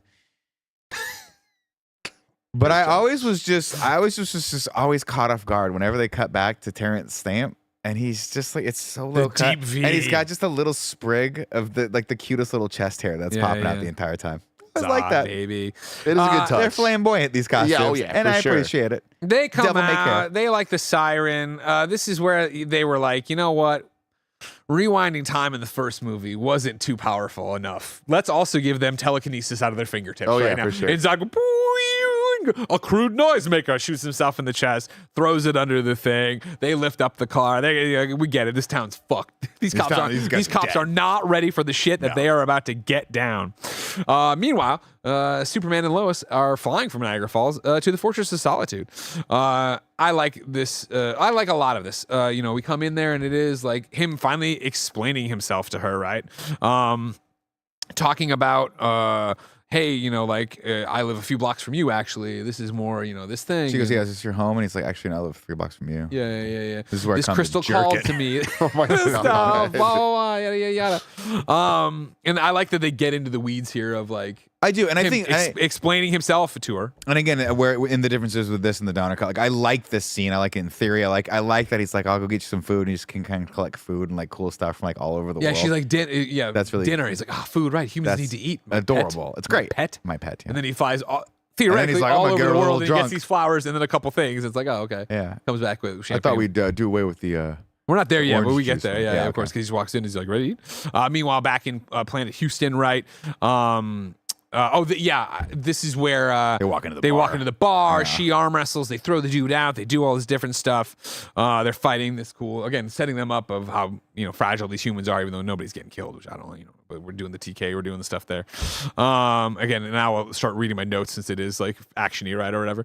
And then of course the army comes in at this point too. I'm combining 2 scenes here. Just stick with me. Yeah. The army comes in. Oh no, this is when they go to the newscaster, and the newscaster is like, East Houston, Idaho, up until another Middle American city that Middle America forgot. Like, damn, this guy's fucking getting them. And then, of course, now the population's gone up by 3, and then they walk over, and who's seeing this? Everyone. Everyone on planet Houston? goes, No, everyone on planet Earth. Yeah, and he goes, oh. But I like that. I like that he's like, no. Yeah. Fuck, And again, this is classic stuff, but I love it. A message to the world. Yeah. What's he gonna do? And then the army comes in. He visions them. They're blowing stuff up. They catch the missile. They break the missile. Blah, blah, blah. We'll throw it in the helicopter, too. Blow them a kiss. And crash, all this other shit. Fucking blowing. Meanwhile, back in the fortress, we're about to get our fuck on. You said, I thought we'd do away with the orange juice. Boom, pops off the champagne.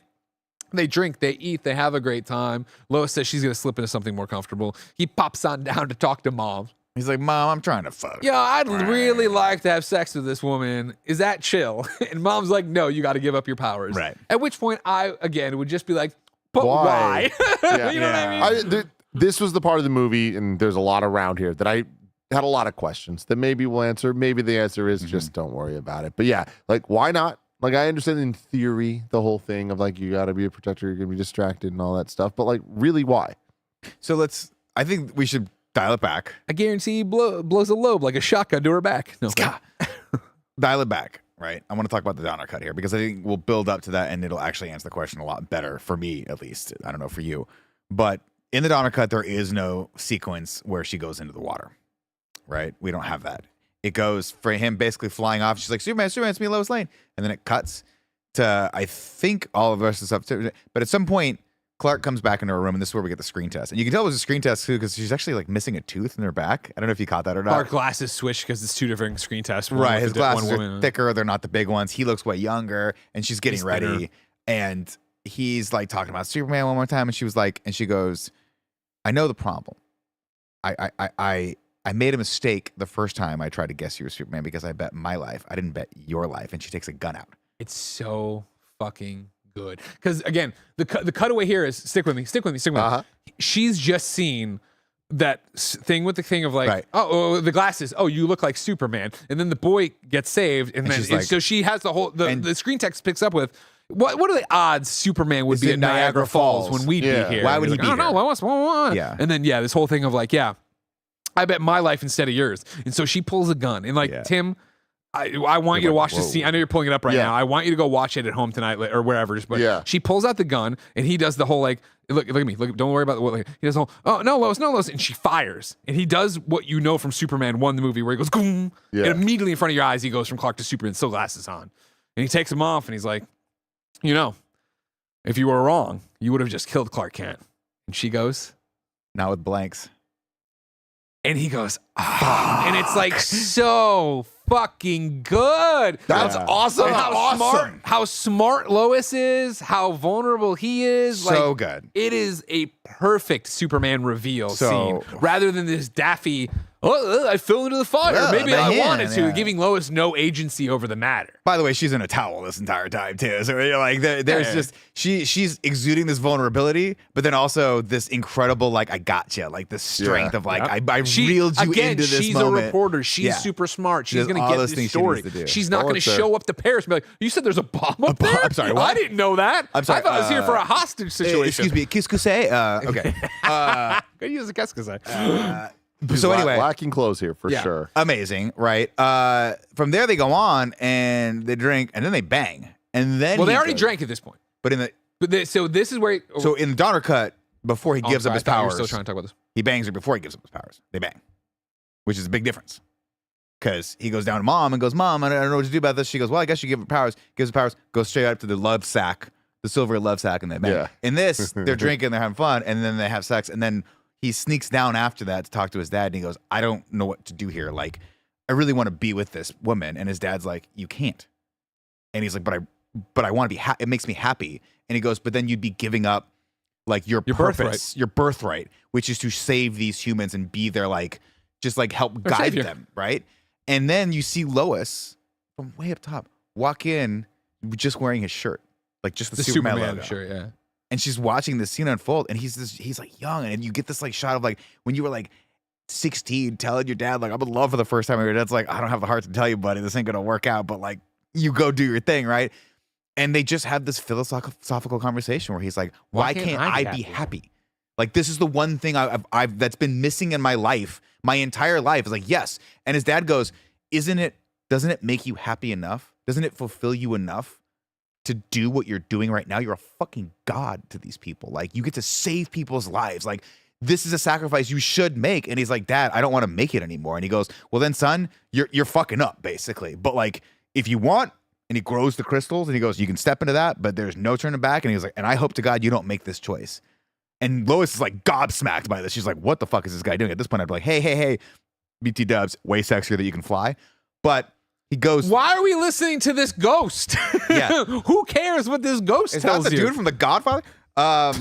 And then it's Is that a cool. bagel you're talking to? So he goes, hey, you're going to do this, but like everything's going to be gone and you won't be able to talk to me ever again. And he's like, I'm willing to do this, Dad. And so it's really cool how it's shot, and you should absolutely watch these scenes because instead of just sitting in this little thing that comes up and like everything gets red, he walks through it, and as he walks through it, the red light hits him and he starts getting obscured and like by the crystals and everything. And as he pops out the other side, he's just normal, and it's fucking rad. That sounds way cooler, but I still don't understand why he has to lose his powers. Because basically Jor-El's like, if you're in for a penny and for a pound, like if you're going to do this, you cannot be Superman and have a normal life. And so For if me, you're choosing again, a normal life, you have to be one of them. To jump to the Greg thing of, again, why, like I talked about Superman the movie, like I love them, obviously, but they're not my Superman or my version of Superman. Again, this is me and my problem with this universe of that we're not talking about Clark Kent, we're talking about Kal-El.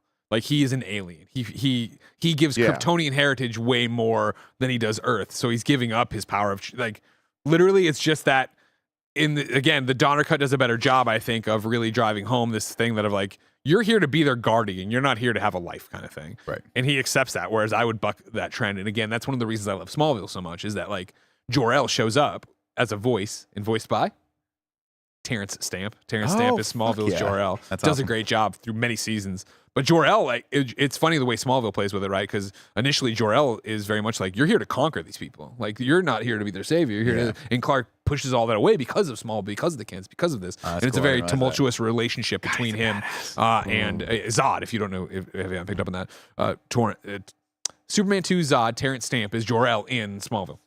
Similar to how the dad was one of the guys from Dukes of Hazzard. Yeah, John Schneider. Yeah. Never forget. It's all about Dukes of Hazzard. Tim. Always about Dukes of Hazzard. Study your Dukes. His, the other Duke, who I'm not Dukes of Hazzard fan, Bo Duke, or the other Luke Duke. and Bo. He Well, there was showed up. 3, I think, at one point. He did something got an fired. episode. Then they Did he? had the General Lee, but they didn't have the fucking thing on top. They said well, you gotta fucking- oh my goodness gracious. Anyways, back here. I'm gonna slip into something more comfortable, and Clark's like, I'm gonna slip into human life so that I can bang, no problem. Comes down and talks to mom again. Not It's thin. not right? nearly It's the thin. same, but I do. There's 2 parts I do like of it where she's basically asking him the same thing, not the whole other shit about. Do you like love this. her? Mother, Do you, mother? I love her. And then they cut to Lois and she rolls her eyes, but not like in a condescending way, but like in the oh my god, he's doing this. And I don't think it's I'm so excited about it. I think it is like oh my god, I can't like what a horrible choice he's been given, and for some reason he listened to a ghost again. But it's so funny to me. Like, so to answer your question, Tim, the reason is it's the same Movies. plot point, whatever. It's very thin. It's not the best plot point.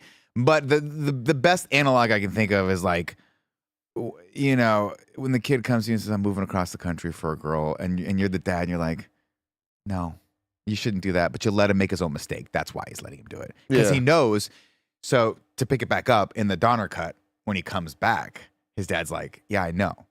Like, I fucking told you, but like also I had to let you make this mistake because this is the last time I'm going to talk to you. This is the last lesson that I get to teach you is that this thing that you have is so like needed and wonderful that you can't be this reckless with it." The father becomes the son becomes the father. And he's like, and then he gives him his power back and he's like, and then he never sees him again. It's fucking awesome. And he literally walks up to him and holds his son's shoulder and he goes, "Oh." But in the Donner cut, did they make it sound like it was irreversible? Yeah.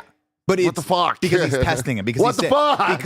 Because this is his final test. Yeah. Like he's still a kid, and his dad's like, "I'm gonna teach you one last lesson," which Yeah. is like, you can't be reckless with this shit. Like you're fucking this guy. Like this is your birthright. This is why you were sent to this planet. Yeah. And you're throwing it away for a woman. Granted, you're in love, but that's great. But like, come on, man, this is a higher purpose calling. And when he comes back, his dad's like, "Good, you learned." Yeah. And this is the last lesson I have to teach you. It's essentially,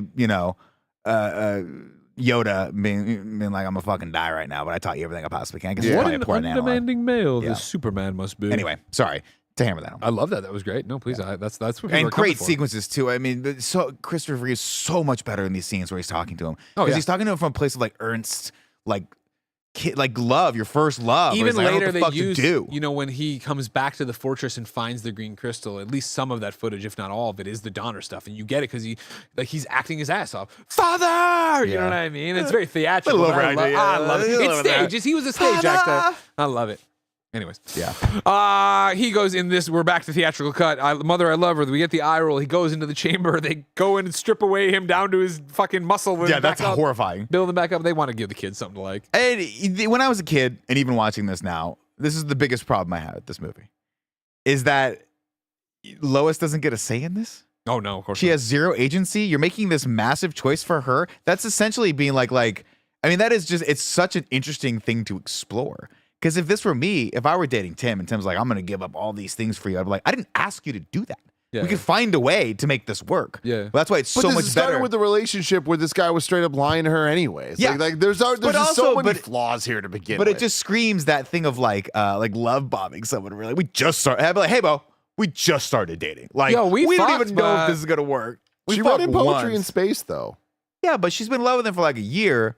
They just started. I'm like, dude, why don't you wait 6 months before you give up your fucking pie? That's like, you know what this is the equivalent to? It's like you Moving start in. dating someone, you just Move immediately in. move in with them. I'm like, no, Yeah, dude, you yeah, got a yeah, dope yeah. ass penthouse in like Manhattan. You got to keep that for a while. Carrie Bradshaw never let that fucking She place would go. never let, never let that dope place go. happen. Okay, don't worry about that. Then they bang in their little moon bed thing. The love whatever. sack. Again, seeing super this sack. thing, I was like, this is Nick. Like every once in a while watching a movie and you can't not think of Nick and seeing this goddamn silver love sack. I'm like, dude, they need to fuck on the fucking sack. Of course they do. Yeah, well, you do. figure that Superman doesn't need a bed that has a lot of like density to it. You just need a little sack because he could kind of float her up a little, right? little Remember, we bit. were talking about last week. He's got the force field Mhm. that goes to every part of his body. I get every it. part. Super dick. Again, great chemistry here. We glossed over the dinner. I think there's that moment where she's, I don't even, but you are, but you're not Clark. But yes, I am. But I'm not Clark. It's confusing, not to me. And they have that great close up on him, and you see the love in his eyes. Like some Yeah. great stuff between them. But I digress. They fuck now, everybody. Congratulations. From there, it is time to move on Washington. Now that we know that it's planet Earth, and we know that we rip off the general's things, and he says, I serve the president of the United States. Yeah. That's the guy in charge. That's we the should go dude. talk to him. Yeah. So they take off. On their way there, they just look at Mount Rushmore and redo the faces with heat vision. And the president's like, it took years to do and seconds to undo. But But in the Donner cut, because this is fucking stupid, the Donner cut, they Love just it. knock down So the Washington stupid, Monument. I love it. yeah, they fly into They just Washington fly past and knock and knock it down. And down. you see the monument just crumble in the distance. Granted, via CG, like, I don't know who the fuck did this. It's terrible. I should go back and do this again. But like, and then that's when the guy's like, oh my God, it took thousands of man hours to build, like seconds to knock Yeah. down. It's terrifying. 'Cause it just flew past it. And before they can really deal with it, what happens? Zod, Ursa, and Non arrive at the White House, right? They're smashing shit. They tear off the roof. They come down. People shooting. They're getting thrown. Things are getting happening. A whole bunch of action happens. Kneel before Zod. How many times are you gonna say it? Oh, sorry. So many times. He walks into the Oval Office, of course, and says, "Are you the president?" "Yes, I am. Come over here and kneel." He kneels. Cool fucking scene. I Really think. cool. Yeah, this is some good stuff. Right? love this You're not the president. No one would kneel this quickly. No if they one were who actually. leads so many would kneel so quickly. Yeah. And then- Fucking badass. Oh. And that's not about the president. That's a great character building moment for Zod because he's a general. Yeah. So he fucking knows the burden of leadership, and he's like, I wouldn't have kneeled this quickly, and neither would the president. Also, the president has to have an awesome come over. You're bald. Yeah, Get the fuck no, out you're- of here. Yeah. You don't We even- don't elect You don't even have bald a vest officials. on. You know what I mean? I'll kneel if it'll save lives. It will, beginning with your own. So And he kneels and God, Zod, oh, fucking God. cut. Zod. God, So that's good. And where do we cut? Lois and Clark in a car driving away from the Fortress of Solitude. done, man. But they're so hungry they're gonna stop at this diner. Oh God. Lois Here we needs a go. hot dog. Man, I love hot dogs. That's the ongoing joke.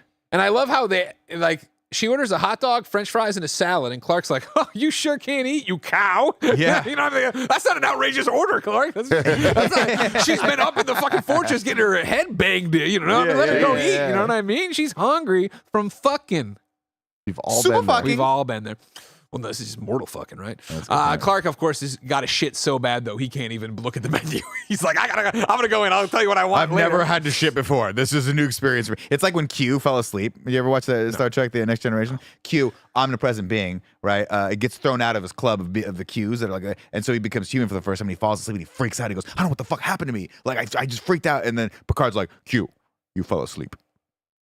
A great scene from the comic books, of course, when Superman's powers became electricity. Remember this? Remember when he was blue Superman for a while? Yeah. Okay. Yeah. You remember this? No, but I mean, I remember. I He became electricity. His powers became electricity when they were trying to make him relevant. And like when he wasn't in electric form, he was human. And there's a great moment where him and Lois are cooking, and the power goes out. Wait, hold on. He himself was electric. Yeah, he had electricity powers. He was Cool. made out I of don't know electricity. this. for a I don't while. recall this either. It was after he'd come back from being dead. You know what I mean? There was this whole thing or whatever. It was again. We're just Turn trying. it up, He had the cool, not this symbol, but it was the blue on blue, the light blue on the blue. Yeah, you got it over Sick. there. No, I never saw this in my life. It's fucking cool. Well, I mean, it was very obviously. Let's get you to buy a new comic, but it was whatever. But a scene that always stuck with me that I really appreciated was he's cooking. The power goes out. that's sick. and That's he- fucking fire. And like the eggs are still raw. I guess they're on an electric stove or whatever. That's better and he than loses his shit. Lois is like saying something, and it's like this is like the straw that breaks the camel's back. And he's like, and this is all comic books, so this is my own read on it. But he's like, well, now the power's out, we can't even make the eggs. And she goes, you're hungry. You've never been hungry before. Yeah, like yeah. You're That's funny. hangry right now. Yeah. That's why you're so mad about the eggs. The eggs don't fucking matter. That's awesome. Yeah, it was just a fun little scene. Comics are cool. Back to this though. While Clark's in there going to the bathroom, Rocky shows up. Fucking Rocky. And he is a mean up north Alberta, Alaska, Canadian truck driver, and he shows up to this place all the time and just raises hell, apparently. Yeah. And he walks in, sits down next to Lois, orders a steak.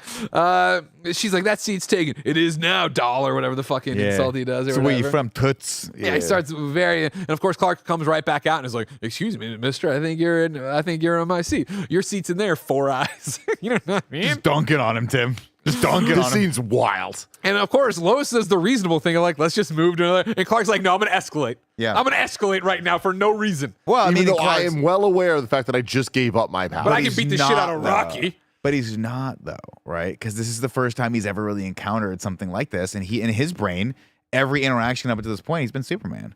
So of course he'd be like, "Sir, I think we should step outside because I'm going to teach this guy some manners." And Rocky, he doesn't realize Rocky's is going to fucking hit him as hard as fucking possible, the back of the head, the hardest part of your skull. It's just fucking. The problem I have with it is like what you just said. Like Clark's never done. Clark Kent has never asked anyone to step outside, and Well, Superman also hasn't either because he's we've Superman. seen those moments of him on the ship, on the Bad vibrations. the thing, right, where he's like fucking with people, and because he thinks he's he's like, no one can hurt me. I guess. So he I thinks just think he's it was an kinda interesting escalation from Superman rather Yeah. than like Yes. that was out of line, and I'd Hey, prefer you sir. to talk to my girlfriend Yeah. that way or something. Please like that. respect. And both then of us there's as blood humans. everywhere.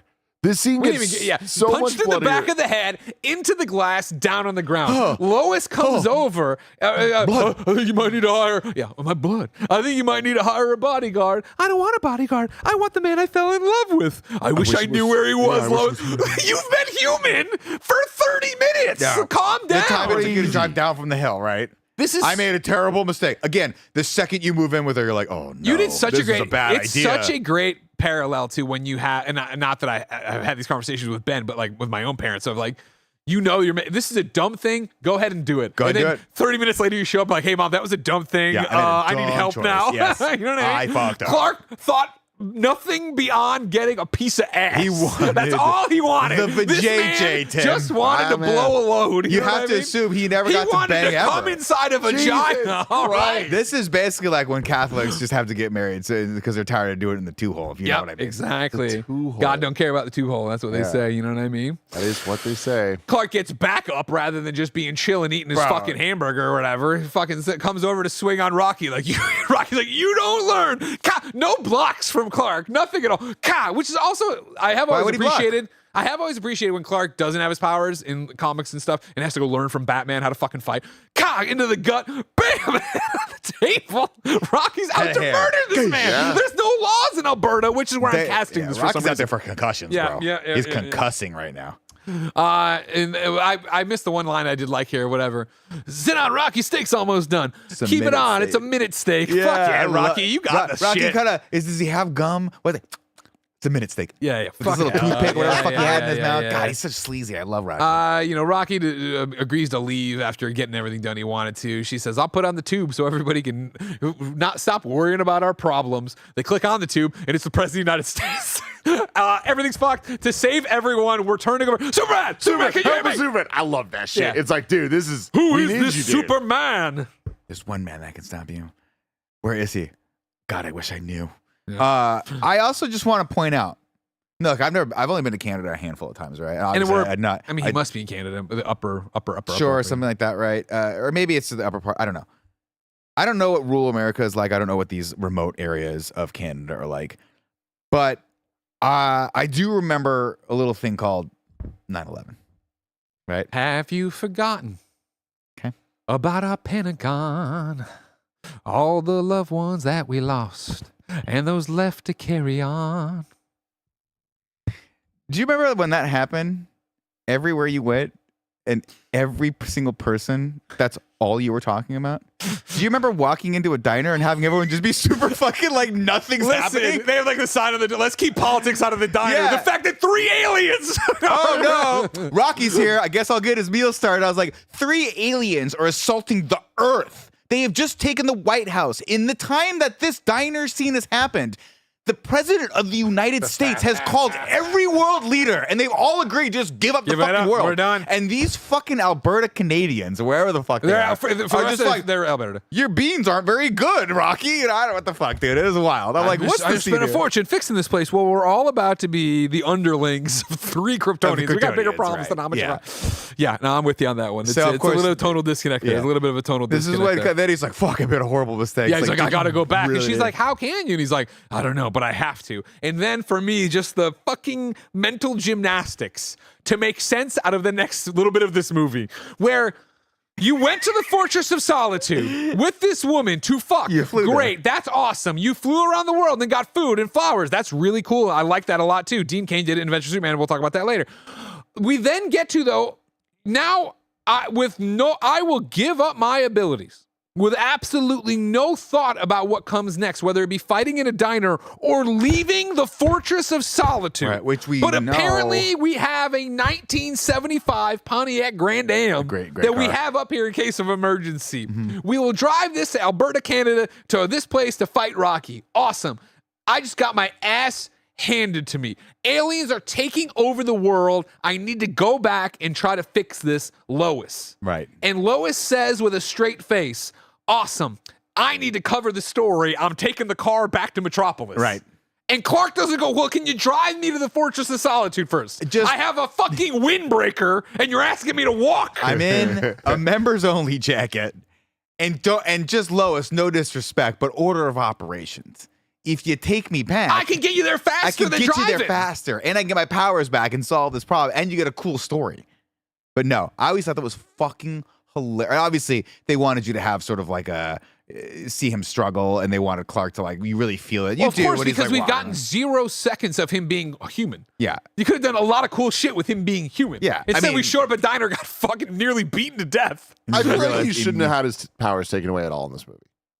Like it's just like so unnecessary. I like it. I just don't like the way they did it. It I gets like reversed. I mean, it's such a great idea, but I don't think any of the execution works. Like they reverse it so quickly. I'm gonna say this, and it's I haven't thought too much about this, but we can explore this analog, right? I love that. Contrast this to how when Thor lost his powers in Thor 1, Mm-hmm. and we get all those wonderful scenes of him having to adjust to the humility of no longer being a god, Yeah. not being able to pick his hammer up, having to like falling in love with someone because they're amazing and smart, and him realizing, holy shit, like all these things that I've done, all my priorities are completely out of whack. And then of course, by realizing that he finds the goodness in himself and the actual courage and the ability to be a good person, he gets his fucking powers He's worthy. back. He's worthy. fucking worthy. We get The that whole awesome movie is fucking about shot of him willing to sacrifice himself in front of the fucking destroyer. And when it's about to beam him, he just grab it, all the and you get that hype You ass get the moment where speech. he's Thor. You get the speech you love so much. Oh, the power.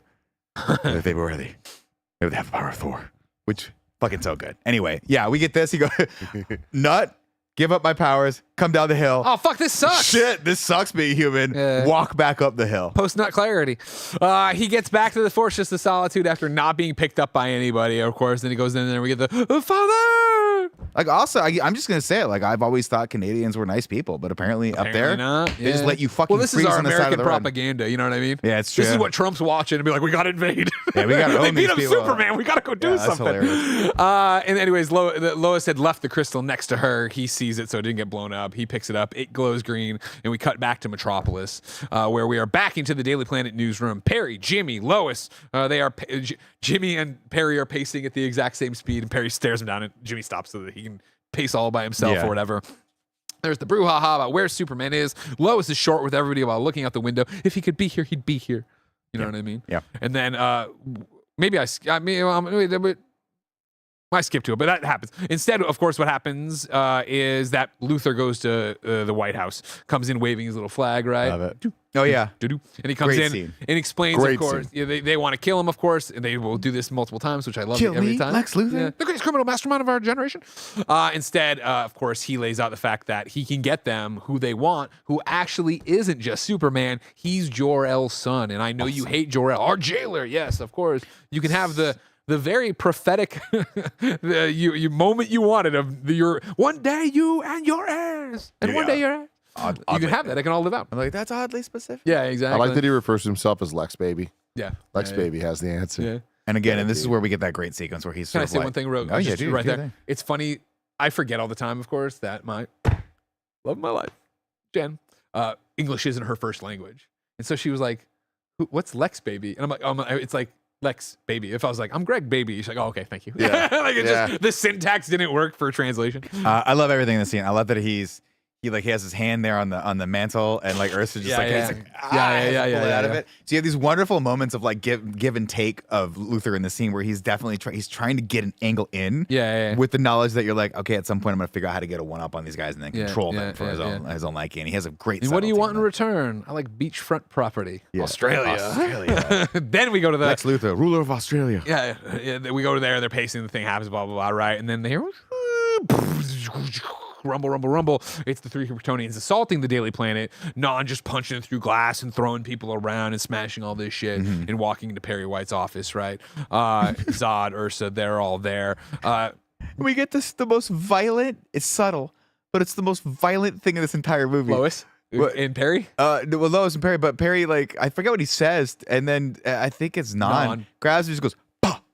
He just pops his fucking head through the ceiling. It's, and he just falls down like, oh no. And it's that thing. I think the most violent thing is then when Lois is holding it, and then she gets challenged, she gets mad and drops it. And the noise they use of Barry's head, and they're just like, "Oh, I'm sorry." I'm like, Jesus Christ. It's just like a really like like you see in movies, people get like chairs and shit thrown at them. People get punched and they don't get phased. It's a very real head injury where he immediately goes out for a second and it's just like that Twilight where like I don't know what's going on here. Like it's definitely a concussion. It's so violent. One thing I skipped on my notes that I wanted to call out. I love how right before in the start of the Luthor visit scene, how dejected Zod is.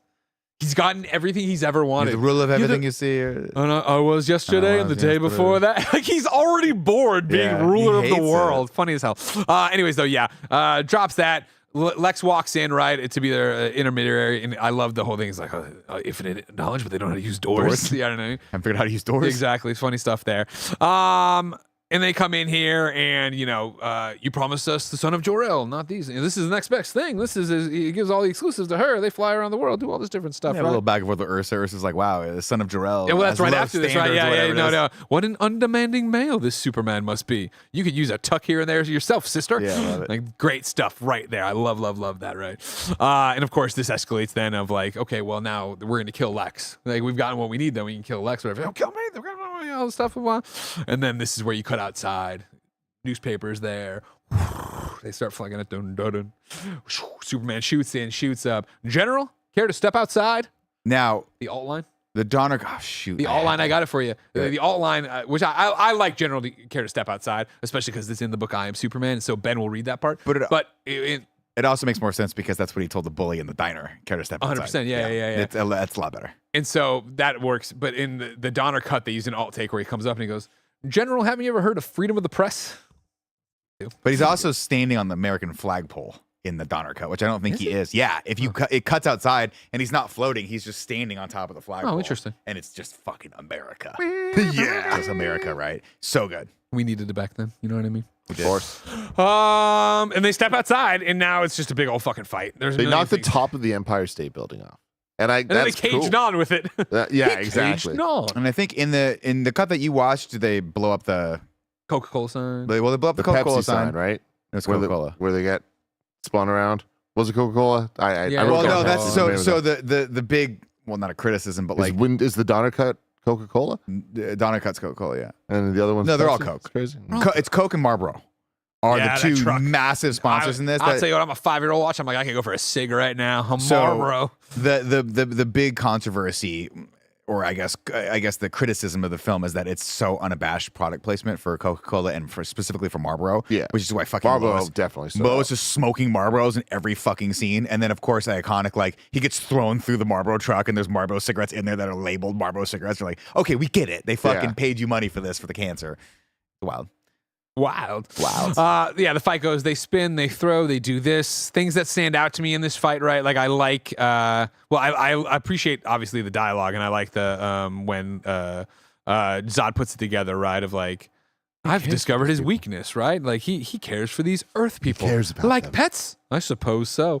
And he shoots the heat vision down, getting ready to blow up the gas tank, right? And Superman grabs the mirror, comes in, shoots it back at him, and then it blows, and like there's the silhouette of the sign that was like for tanning cream or whatever behind him. That's still fine, but the rest is all burned. Like I like that a lot. I like the sequence too as well, where Superman kind of lands.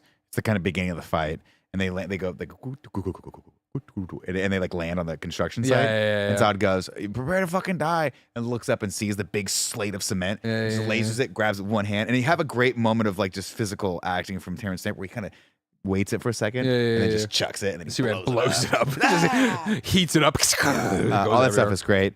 But of course, everything pales in comparison to. Well, I don't know if you saw this or not, but they have a moment in the Donner cut where he gets thrown through the flame of the Statue of Liberty. That blows up. We go back to the street, and he's like, I think I got a pretty good handle on this. And then you hear it, Tim, the iconic line. Superman! Boom. I always love this sewer cover because it looks so fake. It's not thick. It looks so Ninja Turtles. It's so Ninja Turtles. He gets thrown through that. Yada yada yada. They fight on top of the roof of the cab. Yeah, they go down. Him and Non go underground, and again a very like is like, how do we do a bunch of cool action and not show it? We'll do this, but then also have the whole Rocky, everybody like but falling around on the street. Coolest thing from that though is, and one of the things that I was when he fucking comes sick, through the side of just the building. blows through the ground, the side of yeah. the building, through the office. I mean, that's fucking cool. Yeah, really cool. Just a really well done shot. But yeah, this goes on for a while. A bunch of fighting, right? And frost breath. Yeah, he uses his super breath on to cool down the truck. Get out of the truck. They Non and Ursa pick up that bus. They throw No. the people. Superman catches it, puts it down, but that's when they hit him with the bus. Yeah, they throw the bus in him and they kill he stops Superman, it and quote he goes, "Hey, he killed Superman. Let's get him." Yeah, and I love that. Again, this is something You mess with him, you mess with Spider-Man, we love you mess with with all of Spider-Man. us. You mess with one of us, you mess with all of us. And of course, like we've seen a bit of it, it seems like, in the trailer of people rallying around Superman for the new one or whatever. They come in on, rather than just torch them all to death as I would do if I was a villain, not in real life. They super breath them, blow them all back, and this just goes on and on and on. It just goes on for We got so roller long. skating people. We got 2 different phone booth gags. We got things we got a toupee getting ripped off, a dress blown up. Right? No, that's when Superman runs out in the Donner cut. There's a bunch of stuff going on. There's so much happening, man. And none of it's that interesting. No, it's like, you know what I funny. mean? Like, damn, okay, we're It's just just doing the thing. this. They were like, "What can we do? Wind, great. That's easy. That's a practical effect we can do." Easy. That'll eat up a lot of time. Yeah. We need to remember, everybody. We need to make 40% of a movie. Yeah. So can We you gotta just have keep this thing this go on going. really long? Sure can, boss. Awesome. Let's do that. Eventually, Superman isn't dead from getting a bus thrown on him. He comes up and looks around. He's like, "What the fuck is going on? And how long has it been going on for?" And he does, as you were saying, like, "All right, I got to rethink this. I've been coming at this brawn on brawn. I need to use my brain." And he flies off. And everybody goes, "He's a coward. He's leaving. Superman, don't leave us." And I love in He that. I didn't think it do was. anything. I think it's the daughter cuts. 2 little kids are like, "Man, Superman left." That's in both. I was in about. Whatever. Yeah, they go down the subway. They Yeah, just he's like, leave "Fuck, or let's whatever. bail. Yeah. Let's get out of here. We're done watching this shit." We go back up to Daily Planet where everybody's like, "Superman left," and Jimmy's like, "He would never leave. He's got a plan or whatever."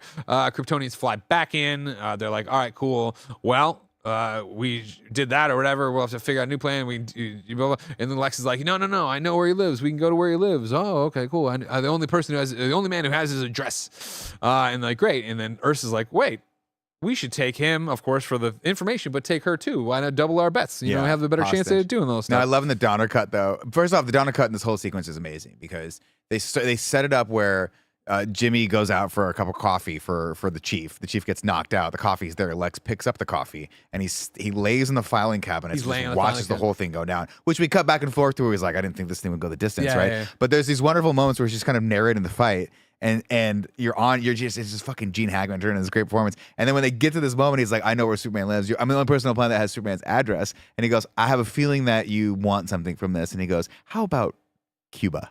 Yeah, And it's just a great moment of like he's just systematically making these deals to get these countries. Yeah, the thing when Jimmy walks in with the chief's coffee and Lex is on top of the filing cabinet, Lex just he goes, like, "This is for the in chief." stride takes it away, and Jimmy goes, "That's for the chief," and he goes, "You're looking at him." You're looking at it. It's like so good. Gene Hackman, man, the late great. From there, we get them flying on the backs of Ursa and Non. Right, again, Gene Hackman looking away the entire time because that ain't no Gene Hackman. That's Lex Luthor. So fucking some funny, conversations up there, and then we fly into the Fortress of Solitude, where of course they fall off. Lex again, never looking at the camera, using a different voice, comes down. There, this stuff, blah blah blah blah blah. It's the final confrontation now, and it is of course where they were like, again, he rewound time.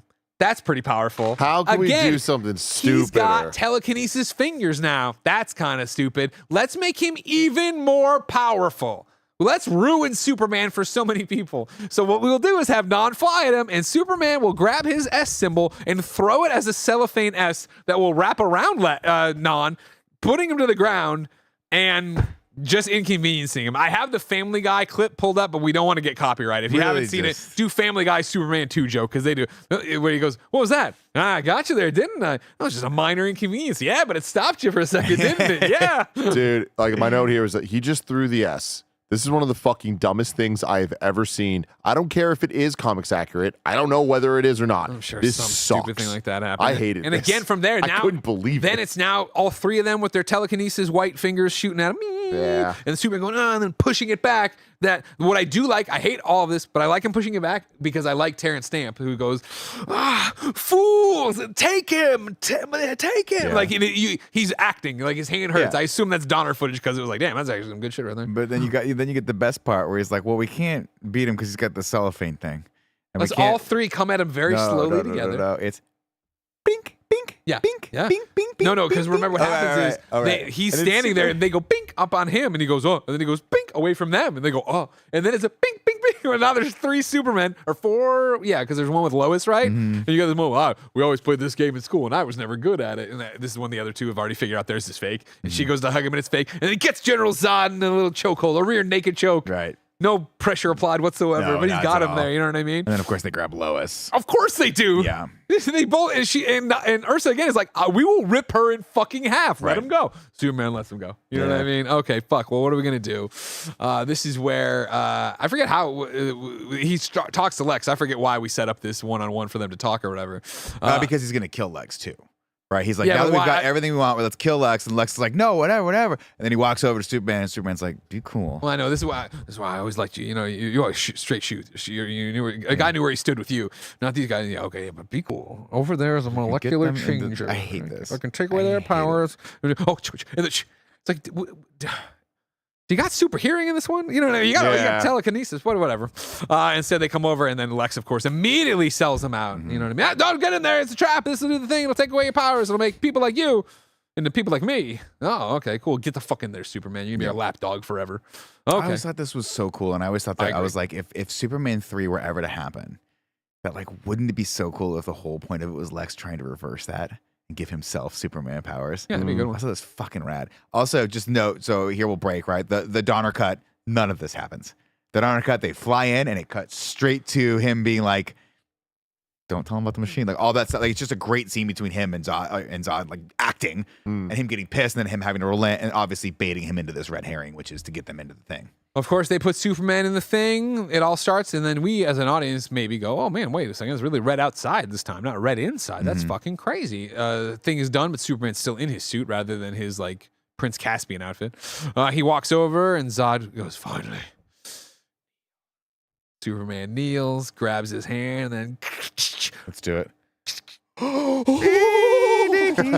I fucking love it. I love it. Grabs him by his fucking waistband. Pulls and up, lifts shows his his ass up. huge sweat stain, just like Just me. a massive just like pit me. stain. Throws him. Slides down. Non realizes shit's crazy. Non jumps off. He slides down. And Lois has realized she's got the upper hand. You know what? You're a real pain in the neck. Crack. She falls down. And then they all laugh that they just murdered 3 people. Yep. So from here, we'll pick up with the Donner cut, right? Sure. They have a back and forth with Lex where he's like, I don't know, we're in the Arctic or It's something very like that. similar. There's a couple more lines. Yeah. And then they fly out and Superman turns back around, like has a wonderful scene with Lois. I think this might be where she was like, we'll still be Lois and Clark. I can't remember. It's a wonderful moment where they're starting to realize that reality is setting in, that they're together, but like they can't really be together. And he goes, hold on a second. He turns back to the Fortress of Solitude and just fucking lasers it. And light just blows it up. Because it's like, we can't have this happening again. Like I can't be tempted again to give up this shit. Forget it. We're gone. And then from that point, they go back to her balcony, and they have that wonderful gut wrenching scene where he's like, I guess I'll see you at work tomorrow. And she's like, yeah, we'll still be Lois and Clark, but I'll be a little less mean to you. Yeah. Just be nice. And it's Good. sad. And she's way crying. better She knows scene. it's not going to happen. Yeah. Here, of course, in our theatrical version, similar. We leave, we fly back. Superman drops her off. She's crying. He's upset. He leaves. You get the, see you later, like this little thing. And instead of having that conversation there, they have a different conversation, but similar at the planet the next day, where Clark shows up. And I think it's a well done scene for them. Again, getting to deal with it, but I like the other version better. But anyways, Clark shows up, hangs up his hat, comes on in, has the conversation with Lois. Again, a real conversation between them that I think the theatrical version is missing. Like we're talking about, of like giving up your powers without ever talking about this. Like, again, one of the reasons I'm so excited for James Gunn's Superman is that Clark and Lois interview and then They going get to back sit and down forth and in have, each other yeah. and doing it. Have you seen the extended version they put out? I've stopped watching stuff about it. The I just scene's desperately want to really see good the or movie. whatever. Anyways, I'll let it go. Me too. Lois has been up all night crying, and then he's like, "You'll find somebody." Don't say that. You're kind of a tough act to follow. You know what I mean? And then it's like again, like when you're breaking up with someone, but you still love them. Yeah. And he has that line of, and she's like, "But I like worrying about you." And she's like, "Don't do that." You know what I mean? Like you can't do that. And she has a line about, "I don't even know what to call you." And then the great callback to the very beginning, right? Of like, whatever the setup is, and she just goes, "Just say you love me," which of course is what he said back to her in the fortress or whatever. And then he's like, "You know what? Rewinding time, telekinesis fingers, this weird ability to multiply myself, not my enough. Yeah. I will also, as Superman, have the ability to kiss you and make you forget everything that just happened." Okay. Why? Okay. And that's what they do. Because they need to get themselves out of this hole they've put themselves in. Yeah. And so they reset it where Lois does not know Superman is Clark Kent, where all stuff happens. Again, something I appreciate about the Donner cut in what we're talking about here. In the Donner cut, right, the tube of toothpaste back in. Look at me. Don't look at the chat. Look at me. Look at me. It's funny. Bill Cosby full circle. That's funny. That is funny, actually. Good job over there. When he rewinds time and then he comes into the office afterwards, everybody has deja vu. Where like Yeah. Perry White's I like, love that. something's weird about this. And then Lois is sitting at her typewriter and she's like, I feel like I'm sitting on the story of a century and I can't come up with what it was. And Clark's eventually like, and knowing you, it's probably about Superman. She's like, it is. And I think she writes like, what? Superman takes the the day day off. Yeah. Like whatever. But it's Bad like, one. I like, even though I don't like that ending at all, Yeah. I like that little. Which That is is nice cooler. is to back up, like as time's turning back, right? She started writing the story like Superman saves the entire Earth or whatever it is, and then it starts as the typewriter's going, it starts going backward, deleting the story, which is kind of cool. Yeah. It is kind of cool. Yeah, Yeah, a better version than just kissing her to make her forget all of this and be woozy, and then she wants him to go get a hamburger or whatever, a full pizza, and he's like, you know what? I'll pay for the whole I'll pay pizza." for the whole pizza Yeah. because I fucked up a lot of shit here. Yeah, and we whatever. banged. You might be pregnant, and I wiped out your memory. We definitely didn't use super condoms in this Super version. protection. He was a Superman. Ooh. And then, of course, Superman does what he should do. Go apologize to the... Oh, no, not yet. Instead, he goes back to Alberta Yep. to fuck up Rocky's Rocky life. gotta get it. The pettiest shit of all time, where he's like, all right, back to full strength. Fuck this one truck driver who I gotta go fucking start beef with. Not only did he premeditatively attack this man, he stopped at a fucking ATM to pull out like 2 G's of ones to give to the guy. Like, I'm sorry, sir, this ought to cover the damage. I'm like, well, first off, fuck you, dude. That was my favorite This pinball orders machine. to go. What's that? This orders to go. This orders to go, boom, through the pinball machine. Yeah. What a psycho. This is the most Homelander ass shit that you've ever seen in a Superman movie. Agreed. And from there, we go grab the flag and the top of the White House and fly it back to the White House to land and go, good afternoon, Mr. President. Sorry I've been away so long. I won't let you down again. Remember those words, everybody. And that, of course, is then Superman flying off into the sky, smiling at the camera, and credits. Coming soon. Superman 3. They had the balls back then to call their shot like that? They used to do that Good with for them. Bond all the time, too. They used to say like what the next Bond movie is going to be like. Ballsy. Yeah. I think 'Cause you're just signing contracts on contracts with all these people We're and maybe- suing them. we were maybe at the last third of this movie, and I was like, damn, like last week, I was really excited to keep going with this franchise. In this one, I was just like, I'm kind of over it. Like the fun, I get it, it's cool, whatever, but like, I'm not thrilled about the next one. But the moment that coming soon, Superman 3, I was like, you know what? I'm back. I'm kind of here. Do you know anything about Superman? I mean, 3? I just know that 3 and 4 aren't I'm good. so but excited for you to watch Superman 3. Yeah, So excited. we will next week. But first, we have to do a thing I like to call RaGu BaGu. Ba-dum-bum-bum-bum-bum. Ragu. Ba-dum-bum-bum-bum-bum. Bagu. Whoa. What's up, everybody? Welcome to Rag Guys Talk Bad Guys, the podcast within a podcast where we rank and review all the bad guys of the Superman universe. Where do we want to put Zod, Ursa, Non, and Lex? I mean, they're number 1 so far for me. I just love the reason why I loved this movie so much was because they put 3 Superman against 1 Superman. I just thought that was so fucking cool, and it's still cool. And these actors are just doing it for me. I loved the villains in this. They're goofy as hell. I thought they were a lot of fun. And the Lex in this, I think, is as much as I liked him in the first one. I liked him more here. better. I thought he had funner things to do, more fun things to do. And him being conniving and like kind of like not tricking Zod, but like all the double It's crossing and all that challenging. stuff. You had a challenge. I feel like this is easily number one. Yeah, me too. Again, I think Superman the movie is a better movie. But in terms of villains and just yeah, we had a whole bunch of different people here. I think the Kryptonian villains are so cool looking. I think they are scary. Yeah, I think they're an easy number one. So there you go. Currently, RaGu BaGu for Superman in review goes number 1, Zod, Ursa, Non, and Lex from Superman 2. Number 2, Lex Luthor, Otis, and Miss Tessmacher from Superman. But Superman. there are, in fact, 2 other podcasts within a podcast for the Superman universe. We have, of course, Super Secret Delights. Last week, Superman got a Tim Super Secret Delight by how super horny it was. Loved how horny it was. For Superman 2, I'm going to take the ball this time and tell you how much I love Ursa's slit on her leg. Yeah, Yeah, it's real good. Woo-wee. That's Yeah. the definition of a secret I'll delight. also say that the placement of the first 2 badges were interesting and unique for her because they're right here. Yeah. Yeah. I mean, that Why makes not? sense. Dionysus in the chat brings up an honorable mention for sure, which is the Lex Baby. Yeah. Lex Baby Secret Delight for sure. for No, me. but let me tell you, when I was a kid I'll put it in there for you. watching this, if I had TiVo, I would have paused it on that scene where her leg is up in the Daily Planet. Okay, you can Or in the stop. White You can House. stop. I You had can stop. TiVo. Because Ooh, ah. That's Lex what I Baby was is saying. on there. And we Thank also need you. to remind the chat, no future spoilers. We don't talk about what's coming. Tim hasn't seen them. Don't be shouting things out over there. I see you being bad. Especially things that make You're sense. bad. You're bad boys and girls, and you're going to be punished by me dressed as wow. Ursa. Oh, hot. And then finally, we do super suit or pooper suit. If we liked or didn't like the suit, of course, this is just the Superman suit again. I love it. Yeah, I love it. I still love it. It had a sweat stain for the armpits. Yeah, but Doesn't come take on. away. Okay. I wish they had Hey, man, not. I'm out here working up a sweat too. I understand, Chris. I'm right there with you. I like it. Hilarious. I like it a love lot. I mean, I love it. It's Su- iconic. Super suit. It's iconic, and he looks great in it always. Now it's time to rank. Yes, rank the Superman movies. Currently, Superman the movie is number 1. Where do we put Superman 2? Number 2. Number 2. I would put number 2 as well. Andy put it at number 2 as well. I think this is a very, very, very, very easy ranking for me. I'm surprised though, honestly, because I think I would have thought coming in it would have been harder. And I think when there's a Greg way where people ask me what I thought the rankings would actually boil down. I think I might have put 2 above 1. Because again, in my head, in being very far removed from my first watch, let alone multiple, I was remembering the action being a bit more intense and them being a bit more intimidating rather than this, and then now being adults and Yeah. talking about a movie compared to one to the other. Yeah.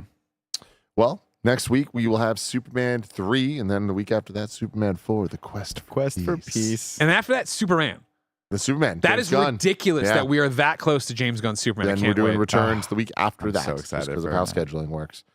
I'm actually excited to watch Superman Returns again. Me too. Another movie I haven't watched. I have Haven't seen it in not. a while. Like it's one of those I watched over and over and over again these movies as a kid, right? You talk about Superman Returns. That is a movie I watched over and over again in theaters. I think I was 5 or 6 times in theater, and then got the DVDs and must have. I think it was I watched it again 5 or 6 times before I was like, I hate this movie. Yeah. And that was like from a very specific place. I'm wondering 20 years later, am I still going to be that Me bent too. out of shape about certain We'll things? see. too. We'll see, everybody. Stay tuned. We have some fun gameplay streams coming up, and thank you so much for hanging out with us for these super, super intense in reviews. The more you know. What do you mean intense? This is a short one. This is a short one. I think we beat the runtime of the Donner Cut on this. Someone was saying that in the Both chat about cuts, 20 actually. minutes ago. Yeah, that's great. That's the kind of thing. I don't think you'll have that problem with 3. No, bro, I can't wait to talk about 3 though. I'm excited to watch 3 again. Until next time. Have a super day. Thank you. Not that hard. Up and away. I want to give Andy's it